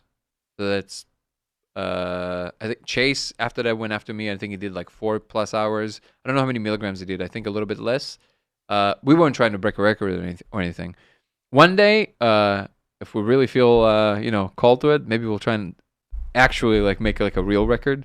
And I have to design this one because I can stay there indefinitely. I can. No, I really can. I was like, I really enjoy it. But the reality of it is that I don't even think it's that hard. I think that some people really enjoy that. Chase was one of them. I don't think if you're enjoying yourself, just sustain your body and you'll be fine. Like you can just enjoy yourself for hours and hours and hours, maybe days. We'll see. How different was the experience? It's a lot more pleasant. It's Yes, actually that's what I hear. Yeah, and it's It's a lot also a more chill. lot. It's a lot less ampy. When you smoke it, there's this like a boom. Yes. Yeah. It's the jolt. Yeah, it's the jolt. Wow, really good word. The jolt doesn't happen. It's more like a hockey stick. Wow. It's still exponential, I didn't know but that. it kind of goes like a very smooth, and you can control it. You can ask. We're doing it with Kevin and Haley in Colorado, and you can just always ask them to lower it. If people are interested in like the super legal thing, then you can also go to, probably Andrew spoke to you about this, and Lucis. Eleusis, St. Vincent. Paradise, beautiful, great crew. More expensive. It's expensive. But if you can afford it, Yep. it's worth it for sure. Great people. We went there. We did this with Carter as well. Shout out to Charles and Christina, who's invited us. But there are cheaper ways. And they're worth it if you really want to explore it. There are cheaper ways. We're not going to discuss those. Yeah, but yeah, there yeah. are other ways. No, like even in Colorado, because it's decriminalized.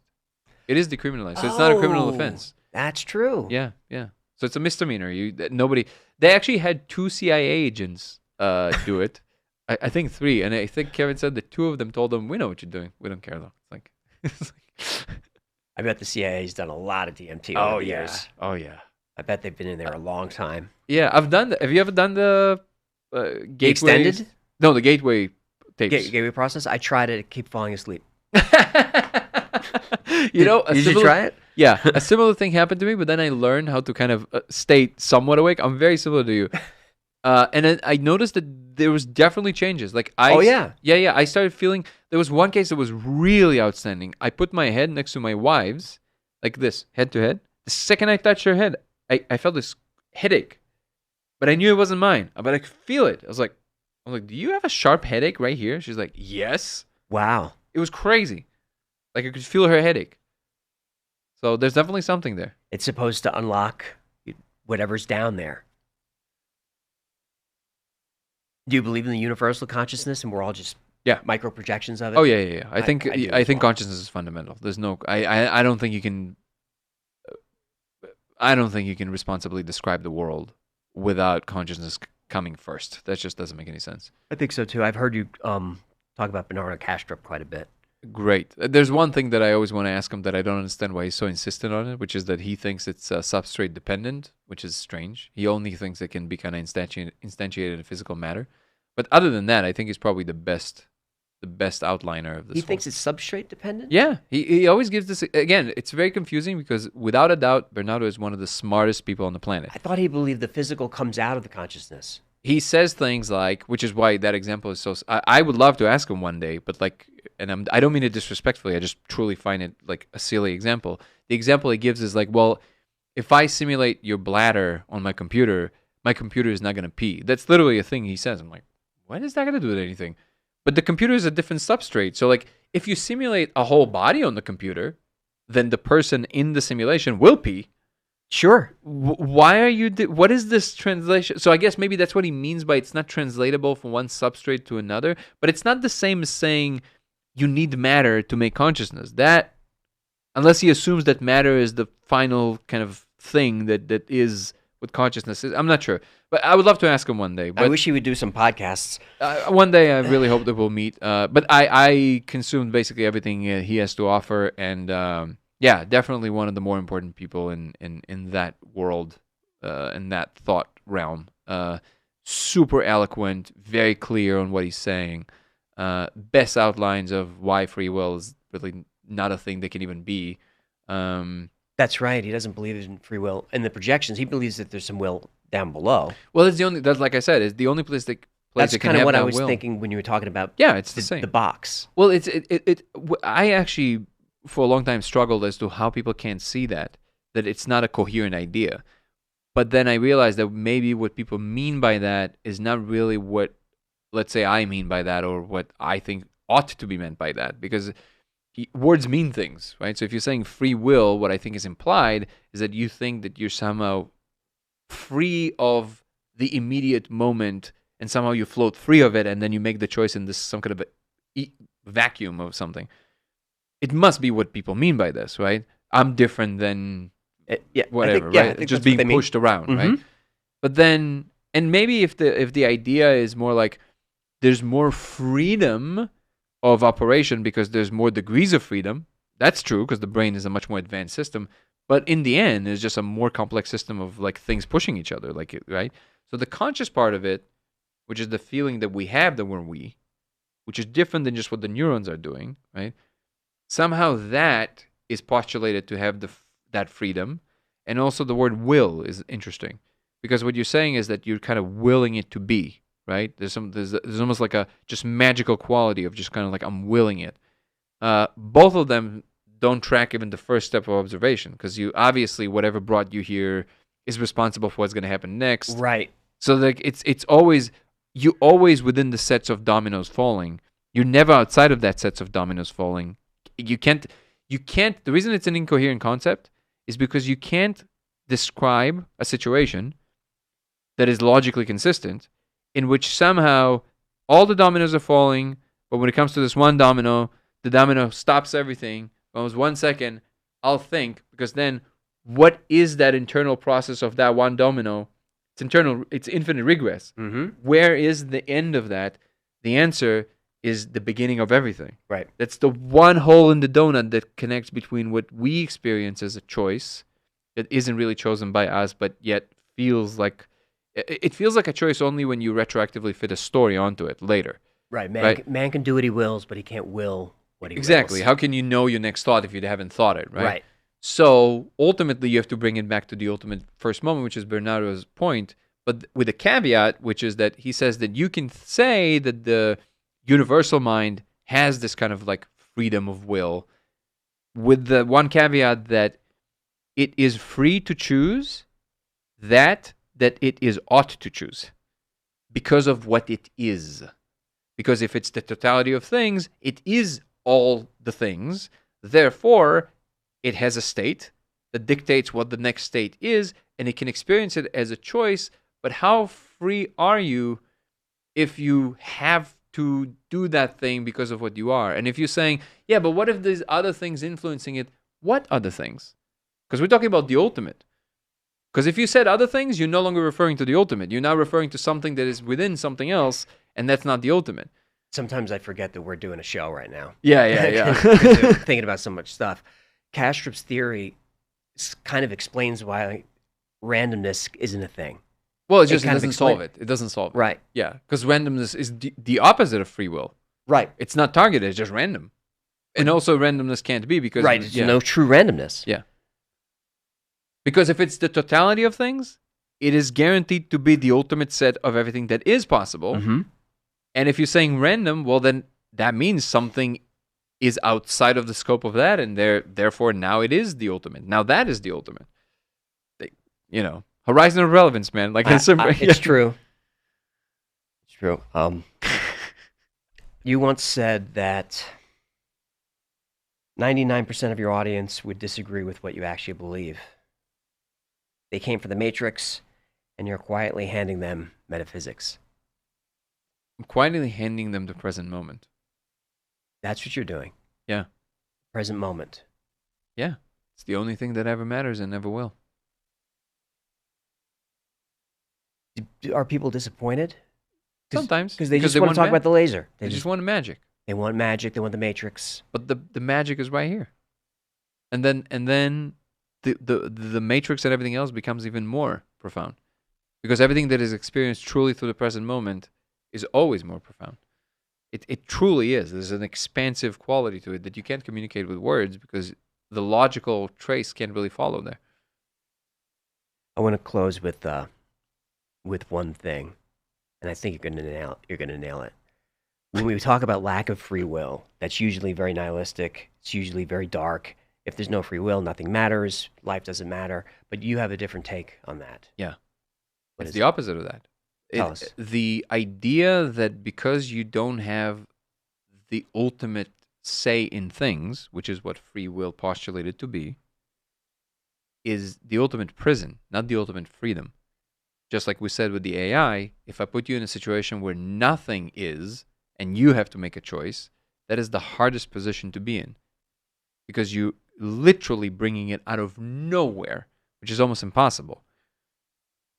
The freedom is in the understanding that you are the space in which all of this is unfolding. You're literally the totality of things where you are. And that, to me, both connects you to the ultimate and also frees you to just have fun. Because you don't need to worry about the ultimate state of affairs. You can just enjoy this to its ultimate degree through actually acknowledging that that's the case. Being pushed around as the universe, it's kind of fun. The state of flow is a lot of fun when, in fact, you're in it. Because you're surfing. There's an elation there. So you actually, the irony is that you gain the ability to experience actual magic, like actual magic in real time. When you get a wink from the universe, there's nothing more satisfying than this. So I think that if people are just willing to, for one moment to drop their need to, to be this final arbiter in order to feel salvation and realize that that's an arbitrary choice they're making to put their salvation there. If I don't have free will, what is it all for? For this. Do you feel good right now? Because if not, I understand why you're trying to escape it. But there are ways to truly drop into the present moment where everything opens up. You're literally being handed everything. And I will be honest, it sounds like a vacuous promise if somebody has never experienced it. But this is why within the crazy pyrotechnics that people can experience on psychedelics, the thing that I would encourage anyone to notice if they are doing that is not the pyrotechnics, but how it can feel when you're freed from the constraints of needing to make decisions or what you imagine making decisions. See how that feels in your body. You can breathe. You'll feel true compassion. True compassion, true freedom. That's the freedom. And then you don't need things to be this or that. They can be anything, and you will enjoy them just as much. And you can experience hardships in life and everything else, but it will never have the same dire nature, the nihilistic nature that you might experience, because it's the mind trying to tell you what must be for you to be free, when in reality, you already are. That's the way to land the plane. Where can they find you? Dan Go Thoughts is my YouTube channel. DANGO Thoughts. DannyGoler.com is all my links. Our retreats, highly recommend to check it out. CORretreat.com and codeofreality.org if people want to check out everything with our nonprofit. Danny Goler, this has been a joy. Thank you so my much. friend. Bye, everybody. That was Danny Goler. We covered the laser, the simulation, his cosmology, free will. Let me try to make some sense of it, if I can. Here's what holds up. Danny isn't making his life up. American Ninja Warrior contestant, born in Moscow, raised in Israel. The Vipassana he credits for everything is real, a 10-day retreat where you sit in total silence and observe your thoughts without judgment. And he corrected me on his own credentials. IPI Letters, he said, is a newsletter, not peer review. And I trust the guy who downgrades his own resume. Now the bigger claims. Danny says reality is computational, rendered, not fake. Then physicist Melvin Vopson at the University of Portsmouth published a 2023 paper in AIP Advances. He calls it the second law of infodynamics. Information in physical systems compresses and optimizes over time. That's not what you'd expect to happen in reality, but that's what you'd expect if the universe were running on a computer. That's a real paper. It's peer-reviewed. It's not accepted science. Most physicists disagree. It's just theory, but it's interesting. Danny says mushrooms erased his OCD. Now, a 2006 study at the University of Arizona gave psilocybin to 9 people with severe OCD and cut their symptoms by up to 100%. The one thing I couldn't verify is the code itself, the symbols. Thousands of strangers seeing the same symbols in the same spots. There's no published data yet. Danny's really the first to say so. And I have experience with the molecule, and I never seen anything like that. But I never looked into a laser, because why would you? Before the laser, Danny was on DMT, and a being that looked like a frog showed him chords on a guitar. Chords he said he didn't know how to play, and then he did. Now, if it happened, that information came from outside of his own mind. If it didn't, the most important moment of his life was a misfire on a drug. He can't prove it, I can't disprove it, but I'll take his word for it. And he built 10 years of work on it, and he tells the story the same way every time. Now, here's my take. On the surface, Danny's just another psychedelics guy with a retreat and a nonprofit. But that's not what he's doing. He's taking the most subjective experience a person can have and building an experiment that could prove him wrong. He keeps saying the truth always wins, and I believe him. A man selling you a belief system doesn't invite you to debunk him. Danny says, bring on the truth and he'll accept it. I take him at his word. You can find him on YouTube at Dan Go Thoughts. That's D-A-N-G-O Thoughts. Dan Go Thoughts. His retreats and his nonprofit Code of Reality are all on DannyGoler.com. And I'm thinking about trying it. That's Goler, G-O-L-E-R. Links are down below.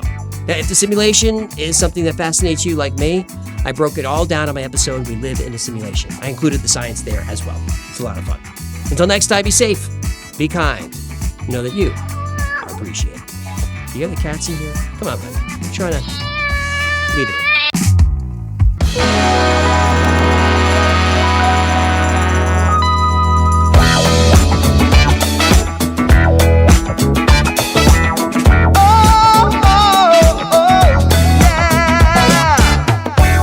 Polybius in Area 51. A secret code inside the Bible said I would. I love my UFOs and paranormal fun, as well as music, so I'm singing it like I should. But then another conspiracy theory becomes the truth, my friends, and it never ends. No, it never ends.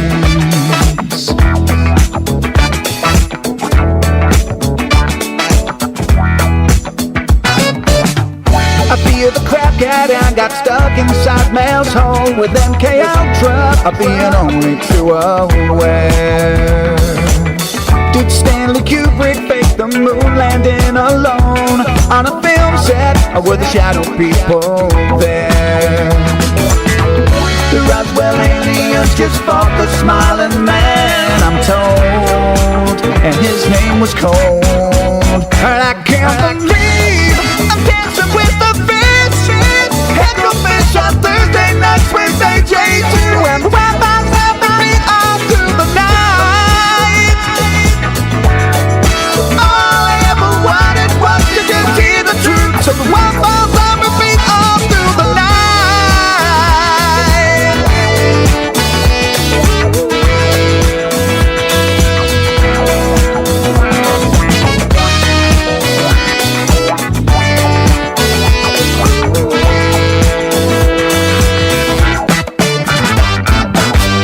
The Mothman sightings and the solar storm still come to Agatha, the secret city underground.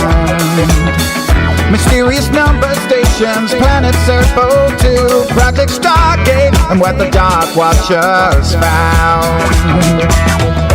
We're in a simulation, don't you worry though. The Black Knight satellite, it told me so. I can't believe I'm dancing with the fish. Hecklefish on Thursday nights with AJ2, and Wi-Fi's helping me all through the night. All I ever wanted was to just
At ZocDoc, we know being a healthy adult is like living in a video game. Every day has side quests, taxes, laundry, birthdays, and just when you're leveling up, you have to book a doctor. The insurance portal crashes, they put you on hold, your doctor doesn't take your plan, game over. We see you, so we made booking a doctor easy. Download ZocDoc, search by specialty, insurance, and availability. Book instantly, no cheat codes required. Find a doctor you love with ZocDoc.